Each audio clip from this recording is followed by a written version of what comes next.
Diabetes mellitus এটা হচ্ছে একটা ক্লিনিক্যাল সিনড্রোম যেখানে হাইপারগ্লাইসেমিয়া হয়।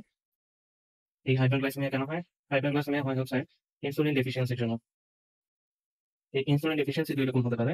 একটা হচ্ছে রিলেটিভ, একটা হচ্ছে অ্যাবসোলিউট। তাহলে ডায়াবেটিস মেলাইটাস হচ্ছে is a clinical syndrome characterized by hyperglycemia due to absolute or relative deficiency of insulin. Absolute deficiency বলতে বোঝায় বিটা সেল ডিস্ট্রাকশন হবে এবং সেখান থেকে ইনসুলিন তৈরি হচ্ছে না। ইনসুলিন যদি তৈরি না হয় তাহলে সেই ইনসুলিন গ্লুকোজকে সেলের ভিতরে ঢোকানোর জন্য ইউটিলাইজ হতে পারবে না। সুতরাং ইনসুলিন ডেফিসিয়েন্সির জন্য রক্তের মধ্যে গ্লুকোজ বেড়ে যাবে, অর্থাৎ হাইপারগ্লাইসেমিয়া তৈরি হবে। আর রিলেটিভ ডেফিসিয়েন্সি মানে হচ্ছে ইনসুলিন ঠিকই বিটা সেল থেকে তৈরি হচ্ছে, কিন্তু সেই ইনসুলিনটা টিস্যুর উপর গিয়ে আগের মতো কাজ করতে পারতেছে না। অর্থাৎ টিস্যু সেনসিটিভিটি ইজ লস্ট বা টিস্যু সেনসিটিভিটি হারাচ্ছে ইনসুলিনের প্রতি। ধরুন এটা একটা টিস্যু, এই টিস্যুর মধ্যে ইনসুলিনের জন্য রিসেপ্টর থাকে। এই রিসেপ্টরগুলোতে গিয়ে ইনসুলিন বসলে তখন হচ্ছে সেই কোষগুলোর মধ্যে গ্লুকোজ ঢোকে। এখন যদি এই টিস্যুর এই রিসেপ্টরগুলো এই ইনসুলিন মলিকিউলগুলোর প্রতি সেনসিটিভিটি হারায়, তখন হচ্ছে তারা ইনসুলিন মলিকিউলগুলো এখানে বসতে পারবে না। তারপরে টিস্যুটা ইনসুলিনের প্রতি সেনসিটিভিটি হারাবে এবং এর ফলে গ্লুকোজটাও সেই কোষের ভিতরে ঢুকতে পারবে না। ফলে ব্লাড এর মধ্যে গ্লুকোজের পরিমাণ বেশি থাকবে। এটাকে বলতেছে হাইপারগ্লাইসেমিয়া এবং সেটা হচ্ছে রিলেটিভ ইনসুলিন ডেফিসিয়েন্সি বেমর। তাহলে ডায়াবেটিস মেলাইটাস কে আমরা ২ ভাগে ভাগ করতে পারি। এই ২ টা ডেফিসিয়েন্সির বেসিসে একটা হচ্ছে টাইপ 1, একটা হচ্ছে টাইপ 2। আচ্ছা, টাইপ 1 যেটা, এটা হচ্ছে কেন হয়? জাস্ট কিছুই না। টাইপ 1 হচ্ছে আমরা এখানে দেখলাম ডায়াবেটিস মেলাইটাস, সেটা হচ্ছে হাইপারগ্লাইসেমিয়া। যেটা ইনসুলিন ডেফিসিয়েন্সির জন্য হচ্ছে সেটা হতে পারে রিলেটিভ, সেটা হতে পারে অ্যাবসোলিউট। যদি অ্যাবসোলিউট ডেফিসিয়েন্সি হয় তখন সেটাকে আমরা বলি টাইপ 1 ডায়াবেটিস মেলাইটাস, এবং যদি রিলেটিভ ডেফিসিয়েন্সি হয় তখন তাকে আমরা বলি টাইপ 2 ডায়াবেটিস মেলাইটাস। আচ্ছা, যেহেতু অ্যাবসোলিউট ডেফিসিয়েন্সির জন্য হচ্ছে টাইপ 1 আর রিলেটিভ ডেফিসিয়েন্সির জন্য হচ্ছে টাইপ 2, তাহলে আমরা এখানে একই সাথে আরো কিছু পার্থক্য লিখে ফেলতে পারি টাইপ 1 এবং টাইপ 2 ডায়াবেটিস মেলাইটাসের মধ্যে। এটা হচ্ছে টাইপ 1, এটা হচ্ছে টাইপ 2। আচ্ছা, টাইপ 1 টা নরমালি ২০ বছরের নিচে বেশি হয় আর টাইপ 2 টা বয়স্কদের বেশি হয়, অর্থাৎ যারা ৪০ এর উপরে। আচ্ছা, টাইপ 1 এর ক্ষেত্রে এই টাইপ 1 ডায়াবেটিসটা যখন শুরু হয়, অর্থাৎ at the time of disease onset, তখন বডি ওয়েট নরমাল থাকে অথবা লো থাকে। কিন্তু টাইপ 2 এর ক্ষেত্রে নরমালি পেশেন্টরা ওবিস থাকে ডিজিজ অনসেটের সময়। আচ্ছা, বাকি অনেকগুলোই আমরা নিজেরাই জানবো। যেমন হচ্ছে প্লাজমা ইনসুলিন। প্লাজমা ইনসুলিন হচ্ছে টাইপ 1 এর ক্ষেত্রে কি হবে? আমরা বললাম বিটা সেল ডিস্ট্রাকশনের জন্য টাইপ 1 হয়। অর্থাৎ ব্লাডের মধ্যে ইনসুলিনই পর্যাপ্ত নাই। তাহলে প্লাজমা ইনসুলিন লো থাকবে অথবা কমপ্লিটলি অ্যাবসেন্ট থাকবে। আর টাইপ 2 এর ক্ষেত্রে তাহলে আমরা বললাম ইনসুলিন থাকতেছে, কিন্তু সেই ইনসুলিনটা টিস্যুর উপর গিয়ে কাজ করতে পারতেছে না, অর্থাৎ টিস্যু সেনসিটিভিটি হারাচ্ছে। তাহলে সেই ইনসুলিনটা থাকবে নরমাল অথবা ইনসুলিন হাই হতে পারে। কেন হাই হবে? এটা হচ্ছে কম্পেনসেটরি ইনসুলিনটা যদি বেড়ে যায় গ্লুকোজ এর জন্য, তখন সেটাকে বলা হয় হাই প্লাজমা ইনসুলিন লেভেল। আচ্ছা, খুব একটা হাই থাকে না আসলে নরমালি। হাইটা হচ্ছে যদি কম্পেনসেটরি ক্ষেত্রে বেড়ে যায়। কারণ আমরা জানি ইনসুলিন বেশি সিক্রেট হয় হচ্ছে যখন গ্লুকোজ রক্তের মধ্যে বেড়ে যায়। গ্লুকোজ একটা স্টিমুলেটরি এলিমেন্ট হিসেবে কাজ করে। এখন যেহেতু ডায়াবেটিসের ক্ষেত্রে রক্তে গ্লুকোজ বেশি থাকবে, সেহেতু ইনসুলিনও বেশি রিলিজ হতে যাবে। কিন্তু টাইপ 2 এর ক্ষেত্রে তো ইনসুলিন নরমালি কি হচ্ছে? কাজ করতে পারতেছে না। এইজন্য হচ্ছে সার্কুলেটরি ইনসুলিনের পরিমাণ মাঝে মধ্যে কিছুটা বেশি থাকে, তবে নরমাল থাকতে পারে। আচ্ছা, ইনসুলিন সেনসিটিভিটি। ইনসুলিন সেনসিটিভিটি হচ্ছে টাইপ 1 এর ক্ষেত্রে নরমাল থাকবে আমরা জানি। আর টাইপ 2 এর ক্ষেত্রে ইনসুলিন সেনসিটিভিটি রিডিউসড হবে। আচ্ছা, তাহলে এক্ষেত্রে আমরা ম্যানেজমেন্টের চিন্তা করলে থেরাপিটা হবে হচ্ছে আমরা ইনসুলিন দিব। কেন ইনসুলিন দিব? কারণ হচ্ছে ইনসুলিন তার কাজ ঠিকমতো করতে পারবে। কারণ টিস্যু সেনসিটিভিটি অক্ষত আছে। এইজন্য ইনসুলিন দিলে গ্লুকোজের লেভেল রক্তে কমে যাবে। গ্লুকোজগুলো সেলের মধ্যে ঢুকবে বা টিস্যুর মধ্যে ঢুকবে। কিন্তু এক্ষেত্রে শুধুমাত্র ইনসুলিন দিয়ে কাজ হবে না। টাইপ 2 এর ক্ষেত্রে আমাদের থেরাপিউটিক ইন্টারভেনশন এর লক্ষ্য থাকবে ওয়েট লস। আর আরেকটা জিনিস আমরা ইউজ করব অ্যান্টি ডায়াবেটিক এজেন্ট, অথবা এটাকে অনেকে বলে ওরাল হাইপোগ্লাইসেমিক এজেন্ট। আচ্ছা, তারপরে ইউরিনের সাথে যদি কিটোন বের হয় তখন তাকে বলা হয় কিটোনিউরিয়া। টাইপ 1 এর ক্ষেত্রে আমরা কিটোনিউরিয়া পাবো, টাইপ 2 এর ক্ষেত্রে কিটোনিউরিয়া পাবো না। আচ্ছা, এখন যদি আমি ইনসুলিন না দিই তাহলে হচ্ছে টাইপ 1 এ রক্তে গ্লুকোজের পরিমাণ অনেক বেশি থাকবে। কিন্তু টাইপ 2 এর ক্ষেত্রে ইনসুলিন না দিলেও রক্তে গ্লুকোজের পরিমাণ বেশি থাকবে ঠিকই, কিন্তু এক্ষেত্রে আমরা অ্যান্টি ডায়াবেটিক এজেন্ট বা হাইপোগ্লাইসেমিক এজেন্ট ব্যবহারের একটা চান্সেস তৈরি হয়। এর ফলে অ্যান্টি ডায়াবেটিক এজেন্ট বা ওরাল হাইপোগ্লাইসেমিক এজেন্ট দিয়ে আমরা রক্তে গ্লুকোজের পরিমাণটা কমিয়ে ফেলতে পারি। এগুলো যতটা উপকারী, ইনসুলিন টাইপ 2 এর ক্ষেত্রে ততটা উপকারী ভূমিকা পালন করতে পারতেছে না। তাই না? এখান থেকে আমরা কি কনক্লুশন আসতে পারি? এখান থেকে আসতে পারি যে কখনো, কখনো র‍্যাপিড ডেথ হতে পারে উইথআউট ইনসুলিন থেরাপি। এটা টাইপ 1 এ হয়। কিন্তু টাইপ 2 তে ইনসুলিন থেরাপি ছাড়া র‍্যাপিড ডেথ হয় না। আচ্ছা, ফ্যামিলি হিস্ট্রি ডায়াবেটিসের ক্ষেত্রে অনেক গুরুত্বপূর্ণ একটা জিনিস। যেটা টাইপ 1 এ ভূমিকা রাখে না। কারণ বিটা সেল নিজে থেকে ডিস্ট্রাকশন হচ্ছে অটো অ্যান্টিবডিজ এর জন্য। কিন্তু টাইপ 2 এর ক্ষেত্রে ফ্যামিলি হিস্ট্রি একটা গুরুত্বপূর্ণ ভূমিকা রাখে। তো হচ্ছে অটো অ্যান্টিবডিজ। টাইপ 1 এর ক্ষেত্রে অটো অ্যান্টিবডিজ থাকবে যেটাকে বিটা সেলকে ডিস্ট্রাক্ট করবে এবং এইজন্য রক্তের মধ্যে ইনসুলিন থাকবে না তেমন একটা। টাইপ 2 এর ক্ষেত্রে অটো অ্যান্টিবডিজ এর কোনো রোল এখানে নাই। আরেকটা হচ্ছে ডায়াগনোসিস এর সময় ডায়াবেটিক কমপ্লিকেশন কেমন থাকে? নরমালি টাইপ 1 এর ক্ষেত্রে ডায়াগনোসিস এর সময় ডায়াবেটিক কমপ্লিকেশন থাকে না। অর্থাৎ রোগী যখন আসে তখন শুধু ডায়াবেটিসটা নিয়ে আসে। কিন্তু টাইপ 2 এর ক্ষেত্রে 20% ক্ষেত্রে ডায়াবেটিক কমপ্লিকেশন নিয়ে পেশেন্ট আসে। ক্লিনিক্যাল ফিচার গুলো কি, কি? ডায়াবেটিস মেলাইটাস এর। আচ্ছা, ক্লিনিক্যাল এখন কি হচ্ছে, এখানে পলি দেয়া হবে কয়েকটা জিনিস, ৩ টা জিনিস পলি দেয়া হবে। একটা হচ্ছে পলিউরিয়া হবে, অর্থাৎ ফ্রিকোয়েন্ট ইউরিনেশন হবে, পলিডিপসিয়া হবে। অর্থাৎ এক্সেসিভ থ্রাস্ট হবে আর পলিফ্যাজিয়া হবে, অর্থাৎ এক্সেসিভ হাঙ্গার হবে। এছাড়া ওয়েট লস হবে। তারপরে হচ্ছে নকচুরিয়া হবে। নকচুরিয়া মানে হচ্ছে abnormal excessive urination during the night। আর এটা হচ্ছে উইকনেস ফিল করবে পেশেন্ট। আচ্ছা, আরেকটা জিনিস হচ্ছে প্রি ডায়াবেটিক। প্রি ডায়াবেটিক জিনিসটা কি?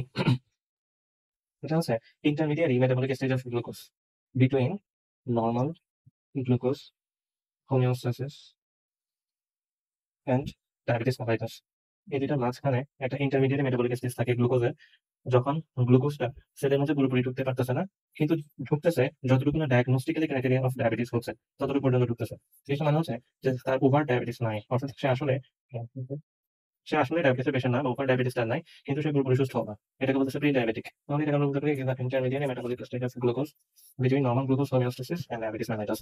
অর্থাৎ গ্লুকোজ হোমিওস্ট্যাসিসটা নরমাল থাকতেছে না এবং ডায়াবেটিস মেলাইটাস হচ্ছে না। এই দুটোর মাঝামাঝি স্টেজে যে কন্ডিশনটা সেটা নামে হচ্ছে প্রি ডায়াবেটিক। এটা দুই ধরনের, একটা হচ্ছে আইএফজি মানে হচ্ছে ইমপেয়ার্ড ফাস্টিং গ্লুকোজ, আরেকটা হচ্ছে আইজিটি অর্থাৎ ইমপেয়ার্ড গ্লুকোজ টলারেন্স।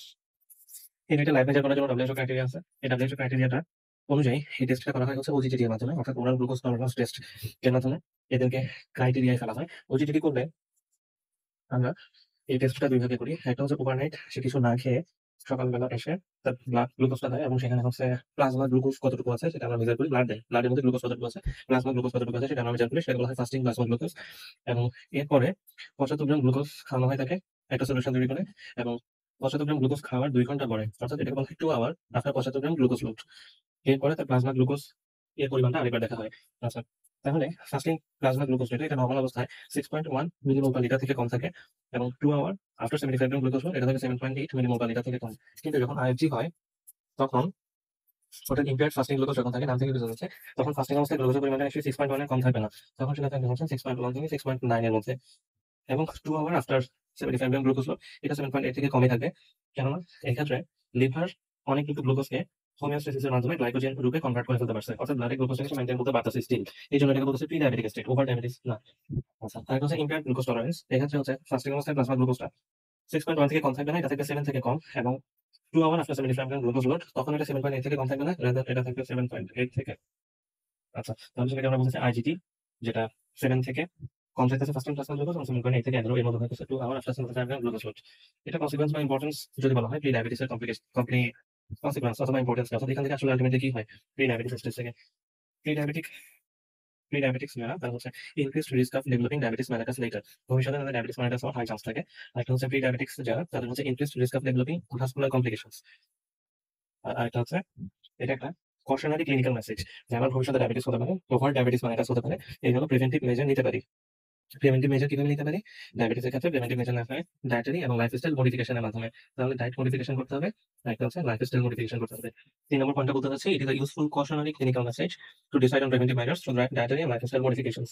প্রি ডায়াবেটিক স্টেজে আমি যদি ডায়েট এবং লাইফস্টাইল মডিফিকেশন করি তাহলে এটা ওভার ডায়াবেটিসে কনভার্ট হওয়ার চান্সেস তেমন একটা থাকবে না। আচ্ছা, হচ্ছে ইনসুলিনের স্ট্রাকচার। আচ্ছা, ইনসুলিন হচ্ছে একটা পলিপেপটাইড যেগুলো অনেকগুলো অ্যামিনো অ্যাসিড দিয়ে তৈরি, এবং এখানে অ্যামিনো অ্যাসিডের 2টা চেইন থাকে, একটা চেইন হচ্ছে A চেইন আর একটা চেইন হচ্ছে B চেইন। এই অ্যামিনো অ্যাসিডের 2টা চেইন 3টা ডাইসালফাইড লিংক দ্বারা যুক্ত থাকে। ডাইসালফাইড মানে হচ্ছে 2টা সালফার থাকবে, এই 2টা সালফার 2টা অ্যামিনো অ্যাসিড চেইনের মধ্যে লিংক তৈরি করবে, এগুলোকে বলতেছে ডাইসালফাইড ব্রিজ বা এসএস ব্রিজ। আচ্ছা, এই যে ডাইসালফাইড ব্রিজ গুলো এগুলো হচ্ছে A চেইন, এটা এই পুরোটা হচ্ছে A চেইন, এই A চেইন এবং এই পুরোটা হচ্ছে B চেইন। A চেইন এবং B চেইনের মধ্যে কি করবে? লিংক তৈরি করবে, এই যে ডাইসালফাইড ব্রিজ। আচ্ছা, এখানে যেটা মনে রাখতে হবে সেটা হচ্ছে A চেইন এবং B চেইনের মধ্যে লিংক তৈরি করবে হচ্ছে 2টা ডাইসালফাইড ব্রিজ, এবং এই চেইনের মধ্যে ইন্টারনাল একটা ডাইসালফাইড ব্রিজ থাকে। তাহলে টোটাল ডাইসালফাইড ব্রিজ হচ্ছে 3টা, এর মধ্যে A চেইন এবং B চেইনের মধ্যে কানেকশন তৈরি করবে হচ্ছে 2টা, এবং A এবং A এর মধ্যে একটা ইন্ট্রা মলিকিউলার ডাইসালফাইড ব্রিজ থাকবে। আচ্ছা, যখন A আর B চেইন 2টাকে স্প্লিট করা হবে তখন হচ্ছে সেই ইনসুলিনটা ফাংশনাল অ্যাক্টিভিটি হারাবে। আচ্ছা, এখন A চেইনের নাম A কেন, B চেইনের নাম B কেন? আমরা যদি খেয়াল করি তাহলে দেখবো A চেইনের শেষ মাথায় COOH নামে কার্বক্সিল মূলক আছে, এবং B চেইনের শেষ মাথায় NH2 অর্থাৎ অ্যামিনো অ্যাসিডের মূলক আছে। আচ্ছা, এখন কার্বক্সিল অ্যাসিডের মূলক যেহেতু আছে, অর্থাৎ এই প্রান্তটা যেহেতু অ্যাসিডিক প্রান্ত বা অ্যাসিডিক পোল, সেখান থেকে এটার নাম হচ্ছে A চেইন, এবং অ্যামিনো মূলক থাকায় B চেইনের শেষ প্রান্ত এটাকে বলা হচ্ছে বেসিক পোল, এবং সেখান থেকে এটার নাম হচ্ছে B। এবং 2টা চেইনের মাঝখানে বা 2টা পোলের মাঝখানে আমরা দেখতেছি সি পেপটাইড নামে আরেকটা অংশ আছে। সি মানে হচ্ছে কানেকশন, অর্থাৎ এই 2টা চেইনের মধ্যে যেই চেইনটা কানেকশন তৈরি করবে সেটাকে বলা হচ্ছে সি পেপটাইড, যেটা নাম হচ্ছে সি পেপটাইড। আচ্ছা, এটা হচ্ছে এ পোল এবং বি পোল এই 2টার মধ্যে কানেকশন তৈরি করতেছে, সেটার নাম হচ্ছে সি পেপটাইড। ওকে, এর মধ্যে হচ্ছে ইনসুলিনের বায়োসিনথেসিস এবং সিক্রেশন কিভাবে হচ্ছে। ইনসুলিনের বায়োসিনথেসিস যেভাবে হয় বায়োসিনথেসিস হচ্ছে প্রথমত আমরা জানি যে জিন থাকে, এই জিন থেকে এমআরএনএ তৈরি হয়, এমআরএনএ থেকে প্রথমত প্রো ইনসুলিন তৈরি হয়, প্রো ইনসুলিন থেকে প্রো ইনসুলিন তৈরি হয়, প্রো ইনসুলিন থেকে তৈরি হয় ইনসুলিন। শুধু ইনসুলিন তৈরি হয় না, ইনসুলিন এবং এর সাথে সি পেপটাইড তৈরি হয়। আচ্ছা, এই যে ইনসুলিন এর সাথে এটা তো ইনসুলিনের এ চেইন এবং এটা হচ্ছে ইনসুলিনের বি চেইন। এবং এই চেইন এবং বি চেইনের সাথে যখন এই কানেকশন অংশটা যুক্ত থাকে সি পেপটাইড, তখন সেটা ইনঅ্যাক্টিভ অবস্থায় থাকে। যখন তারা অ্যাক্টিভ হয় তখন তাদের মাঝখানে এই যে কানেকশন রিলেটেড অংশটুকু, এই অংশটুকু তাদের মাঝখানে থাকে না। এই অংশটুকু হচ্ছে অ্যাক্টিভ ইনসুলিন থেকে রিমুভ হয়ে যায়। রিমুভ হয়ে সেটা কোথায় থাকে? প্লাজমায় থাকে। সুতরাং আমরা সি পেপটাইড থেকে কতটুকু ইনসুলিন রিলিজ হলো সেটা নির্ণয় করতে পারতেছি। সুতরাং সি পেপটাইডের একটা ক্লিনিক্যাল ইন্ডিকেশনস আছে অবশ্যই। এরপর হচ্ছে ইনসুলিনের স্টোরেজ কোথায় হয়? ইনসুলিন গুলো হচ্ছে বি সেলের মধ্যে কিছু ছোট ছোট যে গ্রানিউলস থাকে, এই গ্রানিউলস গুলোর মধ্যে ইনসুলিন গুলো স্টোর অবস্থায় থাকে in the form of crystal, যেগুলো কনসিস্ট হয় দুইটা অ্যাটম জিঙ্ক থাকে এবং এই দুইটা জিঙ্ক এবং এর সাথে 6টা ইনসুলিন থাকে। অর্থাৎ আমি বলতে পারি granules within B cell store insulin in the form of crystals consisting of 2 atoms of zinc and 6 molecules of insulin. এটা হচ্ছে ইনসুলিনের স্টোরেজ ফর্ম। ইনসুলিনের সিক্রেশন, ইনসুলিনের সিক্রেশন স্টিমুলেট হয় প্রথমত যদি গ্লুকোজ থাকে, গ্লুকোজ থাকলে ইনসুলিন সিক্রেট হবে, এটা হচ্ছে মেইন স্টিমুলাস। 2 নম্বর হচ্ছে আদার সুগারস যদি থাকে, যে কোনো সুগার যেমন ম্যানোজ যদি থাকে তখন সিক্রেট হবে। 3 নম্বর হচ্ছে সার্টেন অ্যামিনো অ্যাসিড যদি থাকে যেমন লিউসিন, যেমন আর্জিনিন, এটা যদি থাকে তখন হচ্ছে ইনসুলিনের সিক্রেশন বেড়ে যাবে।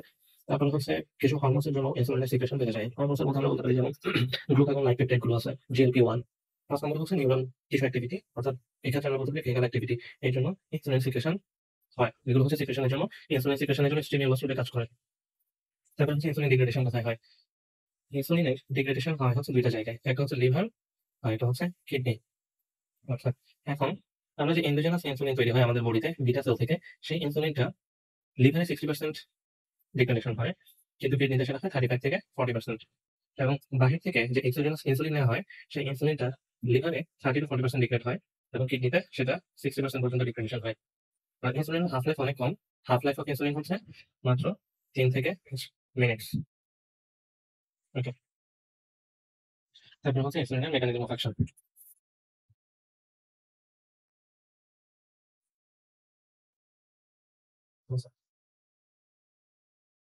এটা যদি একটা কোষ হয় তাহলে এই কোষের মধ্যে এটা হচ্ছে তার সেল মেমব্রেন, চারপাশের অংশটা হচ্ছে তার সেল মেমব্রেন এবং এই সেল মেমব্রেনের মধ্যে ইনসুলিনের রিসেপ্টর থাকে। ইনসুলিনের রিসেপ্টর দিলাম, এটা একটা ইনসুলিনের রিসেপ্টর। ইনসুলিনের রিসেপ্টরে দুইটা অংশ থাকে, একটা অংশ হচ্ছে আলফা আর একটা অংশ হচ্ছে বিটা। প্রত্যেকটা অংশকে একটা সাব ইউনিট বলা হয়। যেহেতু আলফা এবং বিটা সাব ইউনিট মিলে পুরো ইনসুলিন রিসেপ্টরটা তৈরি হবে, একটা ইউনিট তৈরি হচ্ছে, তাহলে আলাদা করে তাদেরকে বলা হয় alpha sub unit, beta sub unit. এটা হচ্ছে বিটা সাব ইউনিট, এটা হচ্ছে বিটা সাব ইউনিট। এই দুইটা বিটা সাব ইউনিটের সাথে ডাইসালফাইড লিংক দ্বারা আলফা সাব ইউনিট কানেক্ট থাকে।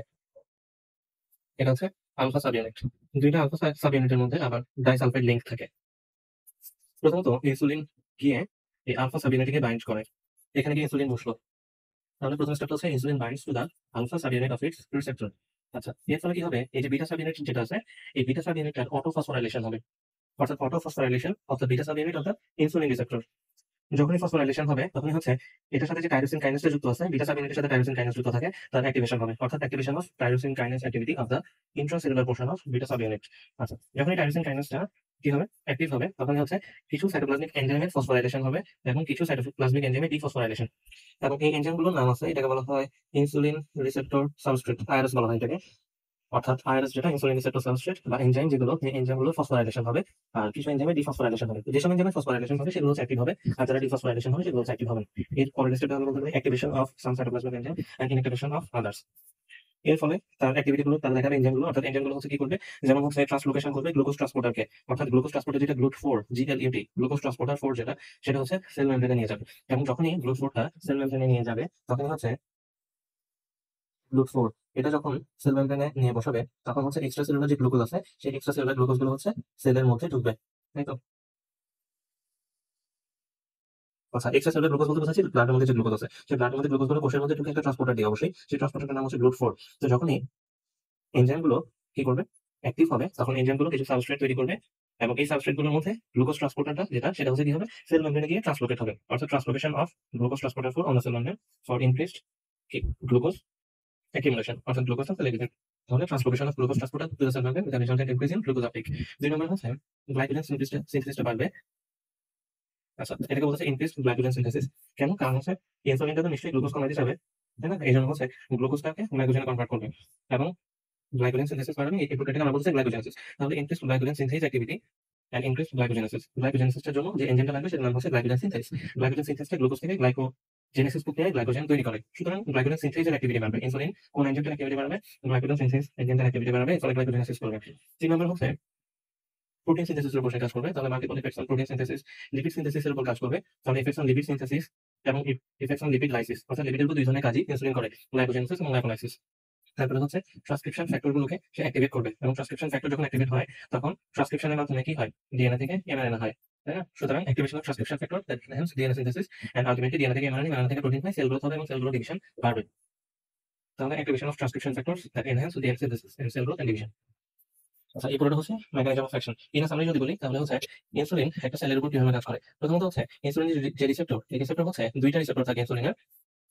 একটা হচ্ছে দুইটা রিসেপ্টর না, দুইটা সাব ইউনিট থাকে। একটা হচ্ছে বিটা সাব ইউনিট আর একটা হচ্ছে আলফা সাব ইউনিট। যখনই ইনসুলিন গিয়ে এই আলফা সাব ইউনিটের উপর বসবে, যখন ইনসুলিন গিয়ে আলফা সাব ইউনিটের উপর বসবে, তখনই বিটা সাব ইউনিটটা ফসফোরাইলেট হবে এবং এই বিটা সাব ইউনিট ফসফোরাইলেটের ফলে টাইরোসিন কাইনেজ হচ্ছে একটা প্রোটিন, এই টাইরোসিন কাইনেজ প্রোটিনটা অ্যাক্টিভেট হবে এবং এটা অ্যাক্টিভেট হওয়ার পর ইনসুলিন রিসেপ্টর সাবস্ট্রেট বা এনজাইম গুলো এগুলো হচ্ছে ফসফোরাইলেশন হবে এবং এনজাইম ফসফোরাইলেশন হলে তারা তাদের অ্যাক্টিভিটি গুলো শো করবে। অ্যাক্টিভিটি গুলোর মধ্যে আছে গ্লুকোজ ট্রান্সপোর্টার, এটাকে হচ্ছে সেল মেমব্রেনে স্থাপন করা, গ্লুকোজ থেকে গ্লাইকোজেন সিনথেসিস করা অর্থাৎ গ্লাইকোজেন সিনথেসিস এর অ্যাক্টিভিটি বাড়ানো, প্রোটিন সিনথেসিস করা, লিপিড সিনথেসিস করা এবং লিপিড ব্রেকডাউন করা, ট্রান্সক্রিপশন ফ্যাক্টরের অ্যাক্টিভিটি বাড়ানো, যার মাধ্যমে আলটিমেটলি সেল গ্রোথ এবং সেল ডিভিশন বাড়তেছে।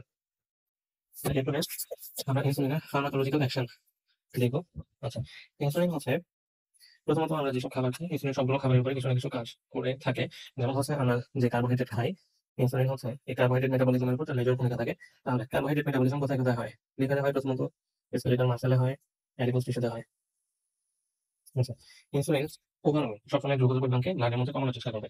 এর জন্য যা যা করা দরকার ইনসুলিন সেটাই করবে। অর্থাৎ গ্লুকোজ পিওর গ্লুকোজ ফর্মে, পিওর হেক্সোজ ফর্মে সেটা ব্লাডের মধ্যে সে রাখতে চাইবে না। সুতরাং সেটাকে কমিয়ে সে অন্য যেকোনো উপাদান বা অন্য যেকোনো সাবস্ট্রেট তৈরি করুক না কেন, সেটাতে ব্লাডে গ্লুকোজ লেভেল হ্যাম্পার হবে না। গ্লুকোজটা যতক্ষণ হাইপারগ্লাইসেমিয়াকে আমরা কমাতে পারতেছি ততক্ষণ পর্যন্ত তো আমাদের আলটিমেট অবজেক্টিভ কমপ্লিট হচ্ছে না, অ্যাচিভ হচ্ছে না। এই জন্য হচ্ছে গ্লুকোজটাকে আমরা কোনো ফর্মে কনভার্ট করার চেষ্টা করবো, যেটা ইনসুলিন করতেছে আর কি। ইনসুলিন তো থেরাপিউটিক ইউজ হয়।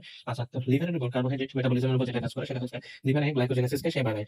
গ্লাইকোজেনেসিস এর ফলে হচ্ছে গ্লুকোজগুলো খুব দ্রুতই গ্লাইকোজেনে কনভার্ট হচ্ছে, ফ্রি গ্লুকোজ থাকতেছে কম, লিভারে গ্লাইকোলাইসিসটাকে বাড়ায়। এর ফলে ব্লাডের মধ্যে গ্লুকোজ কমে যাচ্ছে, গ্লুকোজগুলো এন্ট্রি নিচ্ছে লিভারের মধ্যে রিসেপ্টরের মাধ্যমে এবং তখনই কি হচ্ছে, তখনই সেগুলো গ্লাইকোলাইসিসের মাধ্যমে ভেঙে পাইরুভিক অ্যাসিড এটিপি তৈরি করতেছে, তাই না? এরপর হচ্ছে গ্লাইকোজেনোলাইসিসটা কমে যাচ্ছে। গ্লাইকোজেনোলাইসিস কমার ফলে কি হচ্ছে? কমার ফলে হচ্ছে গ্লাইকোজেন ভেঙে গ্লুকোজ হওয়া, সেটা চান্স কমে যাচ্ছে, রক্তে গ্লুকোজের পরিমাণ কমতেছে এবং গ্লুকোনিওজেনেসিস কমতেছে। গ্লুকোনিওজেনেসিস কমার ফলে রক্তে নন কার্বোহাইড্রেট সোর্স থেকে গ্লুকোজ তৈরি হওয়ার চান্স কমে যাচ্ছে। স্কেলেটাল মাসলে যেটা হচ্ছে সেটা হচ্ছে স্কেলেটাল মাসলে গ্লুকোজ আপটেক বাড়াচ্ছে, তার ফলে রক্তে গ্লুকোজগুলো বেশি বেশি মাসলের মধ্যে ঢুকতেছে। মাসলে গ্লাইকোলাইসিস হচ্ছে খুব দ্রুত, মাসলে গ্লাইকোজেনেসিস হচ্ছে এবং মাসলে গ্লাইকোজেনোলাইসিসটা কমে যাচ্ছে। গ্লাইকোজেনোলাইসিস কমে যাচ্ছে। অ্যাডিপোজ টিস্যুতে গ্লুকোজ আপটেক বাড়াচ্ছে, ফলে ব্লাড থেকে অ্যাডিপোজ টিস্যুতে গ্লুকোজ খুব বেশি পরিমাণে ঢুকতেছে এবং আমরা বলছিলাম যে গ্লাইকোজেনেসিসের উপর তার ভূমিকা আছে। সুতরাং ইনসুলিনটা হচ্ছে অ্যাডিপোজ টিস্যুতে গিয়ে গ্লাইকোজেনেসিস করবে, গ্লুকোজকে অর্থাৎ গ্লুকোজ থেকে লিপিড তৈরি করবে। তারপরে হচ্ছে এটা ছিল লিভার, এটা ছিল স্কেলেটাল মাসল, এটা ছিল অ্যাডিপোজ টিস্যু। এরপরে হচ্ছে প্রোটিন মেটাবলিজমের উপর তার কাজ আছে। প্রোটিন মেটাবলিজমের বিষয়ে কি করে? সে হচ্ছে প্রোটিন সিনথেসিস, লিভারের মধ্যে প্রোটিন সিনথেসিস বাড়াবে। এছাড়া লিভারে অ্যামিনো অ্যাসিড আপটেক করাবে। অ্যামিনো অ্যাসিড ঢুকে সেই অ্যামিনো অ্যাসিডগুলো অ্যাসেম্বল হয়ে আলটিমেটলি প্রোটিন সিনথেসিস হবে। স্কেলেটাল মাসলের মধ্যে অ্যামিনো অ্যাসিড আপটেক বাড়াবে, স্কেলেটাল মাসলে প্রোটিন সিনথেসিস বাড়াবে এবং সেই প্রোটিন ক্যাটাবলিজম কমাবে, অর্থাৎ protein breakdown to amino acid সেটাকে সে কমাবে।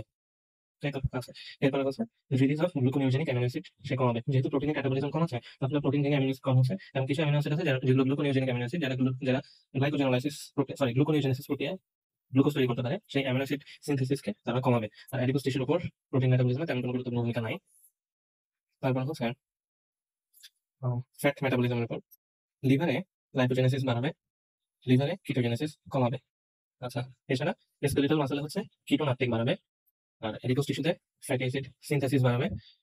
এছাড়া দুইটা গুরুত্বপূর্ণ কাজ করবে, একটা হচ্ছে লিপোপ্রোটিন লাইপেজের কাজ সে বাড়াবে এবং হরমোন সেনসিটিভ লাইপেজের কাজ সে কমাবে। লিপোপ্রোটিন লাইপেজ কি করে? সেটা হচ্ছে যে সার্কুলেটিং লিপোপ্রোটিন গুলো আছে সেগুলোকে ব্রেক ডাউন করে লিপোপ্রোটিন লাইপেজ। আর হরমোন সেনসিটিভ লাইপেজ হচ্ছে ইন্ট্রাসেলুলার, অর্থাৎ অ্যাডিপোজ টিস্যুর মধ্যে সেলের মধ্যে যে লিপিড গুলো থাকে সেগুলো ব্রেক ডাউনে সাহায্য করে হরমোন সেনসিটিভ লাইপেজ, তাকে সে ইনহিবিট করবে এবং লিপোপ্রোটিন লাইপেজ স্টিমুলেট করবে। এর ফলে কি হবে? সার্কুলেটিং যে লিপিড গুলো সেগুলো ভেঙে বেশি বেশি ফ্যাটি অ্যাসিড সিনথেসিস হবে, তাই তো? আচ্ছা, তারপরে হচ্ছে গ্লিসারল ফসফেট সিনথেসিস সে বাড়াবে এবং ট্রাইগ্লিসারাইড ডিপোজিশন করবে। আলটিমেটলি লিপিডের উপর সব ধরনের কাজই থাকে, যেহেতু লাইপোজেনেসিস এবং লাইপোলাইসিস দুই ধরনের ভূমিকা করতেছে। সুতরাং সে এই যে ফ্যাট সেটা হচ্ছে লাইপোজেনেসিস করবে লিভারে, কিটোজেনেসিস কমাবে, তারপরে স্কেলেটাল মাসলে কিটোন আপটেক বাড়াবে, আর অ্যাডিপোজ টিস্যু থেকে আলটিমেটলি ফ্যাটি অ্যাসিড সিনথেসিস করতেছে, লিপোপ্রোটিন লাইপেজের কাজ বাড়াচ্ছে, হোমোস্যাচুরেটেড লাইপেজের কাজ কমাচ্ছে, গ্লিসারল ফসফেট সিনথেসিস বাড়াচ্ছে এবং ট্রাইগ্লিসারাইড ডিপোজিশন বাড়াচ্ছে। এছাড়া যেটা স্পেশাল পয়েন্ট যেটা হচ্ছে পটাশিয়াম আপটেক, এই পটাশিয়াম আপটেকটা হচ্ছে লিভারে বাড়াবে। তারপরে হচ্ছে জেনারেলি ইনসুলিন হচ্ছে সেল গ্রোথে সাহায্য করে। ইনসুলিন হচ্ছে সেল গ্রোথ এন্ড ডিভিশনে সাহায্য করবে, যেটা আমরা আগে দেখলাম। কেন সেল গ্রোথ এবং ডিভিশন সাহায্য করতেছে? কারণ হচ্ছে ইনসুলিনটা ট্রান্সক্রিপশন ফ্যাক্টর অ্যাক্টিভেট করে এবং activation of transcription factor leads to growth and gene expression, enhancement of DNA synthesis. এর ফলে গ্রোথ হচ্ছে, জিন এক্সপ্রেশন হচ্ছে, সেল গ্রোথ হচ্ছে, সেল ডিভিশন হচ্ছে। Okay. তারপরে হচ্ছে ইনসুলিন রিলিজ। কিভাবে ইনসুলিন একটা সেল থেকে রিলিজ হচ্ছে, এটা এমন প্রশ্ন হতে পারে, how does glucose stimulate insulin release? The control of insulin release from the pancreatic beta cell by glucose. তাহলে insulin release, control of insulin release from the pancreatic beta cell by glucose. Glucose যখন beta সেলের মধ্যে ঢুকতেছে তখন সে কিভাবে insulin সিক্রেশনটাকে influence করতেছে। আচ্ছা, same ভাবে এটা একটা সেল, এটা রেস্টিং অবস্থায় নর্মাল এটিপি লেভেল তার মধ্যে আছে। এখন এই সেলটার মধ্যে, আচ্ছা, এই সেলটার মধ্যে হচ্ছে, এটা হচ্ছে যে কোনো সেল না, এই সেলটা হচ্ছে বিটা সেল, প্যানক্রিয়াসের আইলেটস অফ প্যানক্রিয়াসের মধ্যে বিটা সেল। এই বিটা সেলের মধ্যে এখানে একটা পটাশিয়াম চ্যানেল থাকে, এখানে একটা চ্যানেল থাকে, এই চ্যানেলটা হচ্ছে পটাশিয়াম চ্যানেল। এখানে একটা চ্যানেল থাকে, এই চ্যানেলটা হচ্ছে ক্যালসিয়াম চ্যানেল। এখানে একটা ট্রান্সপোর্টার থাকে, এই ট্রান্সপোর্টারটা হচ্ছে গ্লুট2। আচ্ছা, প্রথমত নর্মাল অবস্থায় এই সেলের মধ্যে একটা নর্মাল এটিপি থাকে, এটাকে বলতেছে নর্মাল এটিপি লেভেল। আচ্ছা, এই নর্মাল এটিপি লেভেল অবস্থায় সেলের মধ্যে পটাশিয়াম ডিফিউজ ডাউন হয় থ্রু ইটস কনসেন্ট্রেশন গ্রেডিয়েন্ট। আচ্ছা, সেলের মধ্যে যে পটাশিয়াম গুলো থাকে সেগুলো কনসেন্ট্রেশন গ্রেডিয়েন্টের দিকে, সেগুলো হচ্ছে সেল থেকে সেলের বাইরে মুভ করে পটাশিয়াম গুলো বিটা সেলের নর্মাল এটিপি লেভেলের মধ্যে। একে বলতে পারি in the resting cell with normal ATP level potassium diffuses down its concentration gradient through ATP gated potassium channel. এই চ্যানেলটার নাম হচ্ছে এটিপি গেটেড পটাশিয়াম চ্যানেল। কেন এটিপি গেটেড এটা বলছি? আচ্ছা, এটা হচ্ছে potassium channel. Normal ATP level যখন থাকে তখন পটাশিয়াম হচ্ছে ডিফিউজ আউট হয় এই পটাশিয়াম চ্যানেল দিয়ে সেলের ভিতর থেকে সেলের বাইরে, এবং এর ফলে সেলের মধ্যে হচ্ছে একটা নেগেটিভ পটেনশিয়াল তৈরি হয়। এটা হচ্ছে maintaining the intracellular potential at fully polarised negative level. সেলের মধ্যে যখন নেগেটিভ পটেনশিয়াল তৈরি হয় তখন হচ্ছে ইনসুলিন জিনিসটা মিনিমাল থাকে। আচ্ছা, যদি এই গ্লুট2 ট্রান্সপোর্টার দিয়ে গ্লুকোজ কনসেন্ট্রেশন বেড়ে যায়, গ্লুট2 ট্রান্সপোর্টার দিয়ে গ্লুকোজ গুলো সেলের মধ্যে বেশি বেশি পরিমাণে এন্ট্রি নেয়, কখন সেলের মধ্যে গ্লুকোজ ট্রান্সপোর্ট বেশি পরিমাণে ঢুকবে, গ্লুকোজ বেশি পরিমাণে ঢুকবে, এটা হতে পারে আফটার মিল হচ্ছে রক্তের মধ্যে গ্লুকোজ বেড়ে যায়, অর্থাৎ হাইপারগ্লাইসেমিয়া হয়। এবং এই হাইপারগ্লাইসেমিয়ার ফলে কি হয়, গ্লুকোজ গুলো গ্লুট2 ট্রান্সপোর্টার দিয়ে বেশি বেশি সেলের মধ্যে ঢুকে, এবং সেলের মধ্যে যখন গ্লুকোজের পরিমাণ বেড়ে যায় তখন গ্লুকোজ থেকে হচ্ছে নানা ধাপের মাধ্যমে এটিপি তৈরি হয়, এবং যখনই সেলের মধ্যে এটিপি তৈরি হয় তখন হচ্ছে এই এটিপিটা এই পটাশিয়াম চ্যানেলটাকে ক্লোজ করে দেয়। এটিপিটা পটাশিয়াম চ্যানেলটাকে ক্লোজ করে দেয়, অর্থাৎ পটাশিয়ামকে আর সেলের বাইরে ডিফিউজ আউট হতে দেয় না। এই জন্য এটাকে বলতেছে ATP gated potassium channel. Normal অবস্থায় যখন এটিপি নর্মাল ছিল তখন পটাশিয়াম ডিফিউজ আউট হতো এই এটিপি গেটেড পটাশিয়াম চ্যানেল দিয়ে, কিন্তু যখন এই পটাশিয়াম আর ডিফিউজ আউট হতে পারতেছে না, কারণ এটিপি সেলের মধ্যে বেড়ে গেছে এবং এটিপিটা বেড়ে যাওয়ায় এই পটাশিয়াম চ্যানেলটাকে বন্ধ করে দিচ্ছে, সেলের মধ্যে পটাশিয়াম অ্যাকিউমুলেট হচ্ছে, এবং এর ফলে কি হচ্ছে, সেলের মধ্যে যেহেতু পটাশিয়াম অ্যাকিউমুলেট হচ্ছে তার ফলে আউটওয়ার্ড পটাশিয়াম ইনফ্লাক্স কমে গেছে এবং সেলটা ডিপোলারাইজ হচ্ছে। এবং এই ডিপোলারাইজেশন অফ বিটা সেল কি করবে, সেটা হচ্ছে এই যে ক্যালসিয়াম চ্যানেলটা, এই ক্যালসিয়াম চ্যানেলটাকে ওপেন করে দিবে। এই ক্যালসিয়াম চ্যানেলটা হচ্ছে ভোল্টেজ গেটেড। আবার কেন ভোল্টেজ গেটেড? কারণ যখন একটা অ্যাকশন পটেনশিয়াল তৈরি হবে, অর্থাৎ সেলের মধ্যে এই যে পটাশিয়াম আয়নগুলো বেড়ে গেল, তার মানে ডিপোলারাইজেশন হলো, ডিপোলারাইজেশনের পর শুধুমাত্র ক্যালসিয়াম চ্যানেলটা খুলবে, এই জন্য এটাকে বলতেছে ভোল্টেজ গেটেড ক্যালসিয়াম চ্যানেল। এবং এই ভোল্টেজ গেটেড ক্যালসিয়াম চ্যানেল খোলার পর সেলের মধ্যে হচ্ছে ক্যালসিয়াম বেশি বেশি পরিমাণে ঢুকবে, এবং সেলের মধ্যে যখন ক্যালসিয়াম বেশি বেশি পরিমাণে ঢুকবে এটা হচ্ছে ইনক্রিজড ইন্ট্রাসেলুলার ক্যালসিয়াম, সেটা হচ্ছে ট্রিগার করবে সিক্রেশন অফ হরমোনকে। সেই হরমোনটা কোথা থেকে সিক্রেট হবে, সেটা হচ্ছে বিটা সেলের গ্র্যানিউলগুলোর মধ্যে। কিছু গ্রানিউলসের মধ্যে ইনসুলিন থাকে, এই ইনসুলিন গুলো এক্সোসাইটোসিস প্রক্রিয়ায় সেলের বাইরে রিলিজ হবে। তাহলে এটাকে আমরা কয়েকটা স্টেপে বর্ণনা করতে পারি। প্রথম স্টেপ হচ্ছে in the resting cell is normal ATP level potassium diffuses down its concentration gradient through ATP gated potassium channels maintaining the intracellular potential at a fully polarised negative level. তখন ইনসুলিন রিলিজটা minimal থাকে, কিন্তু যখন glucose concentration বেড়ে যায় তখন hyperglycaemia হয়।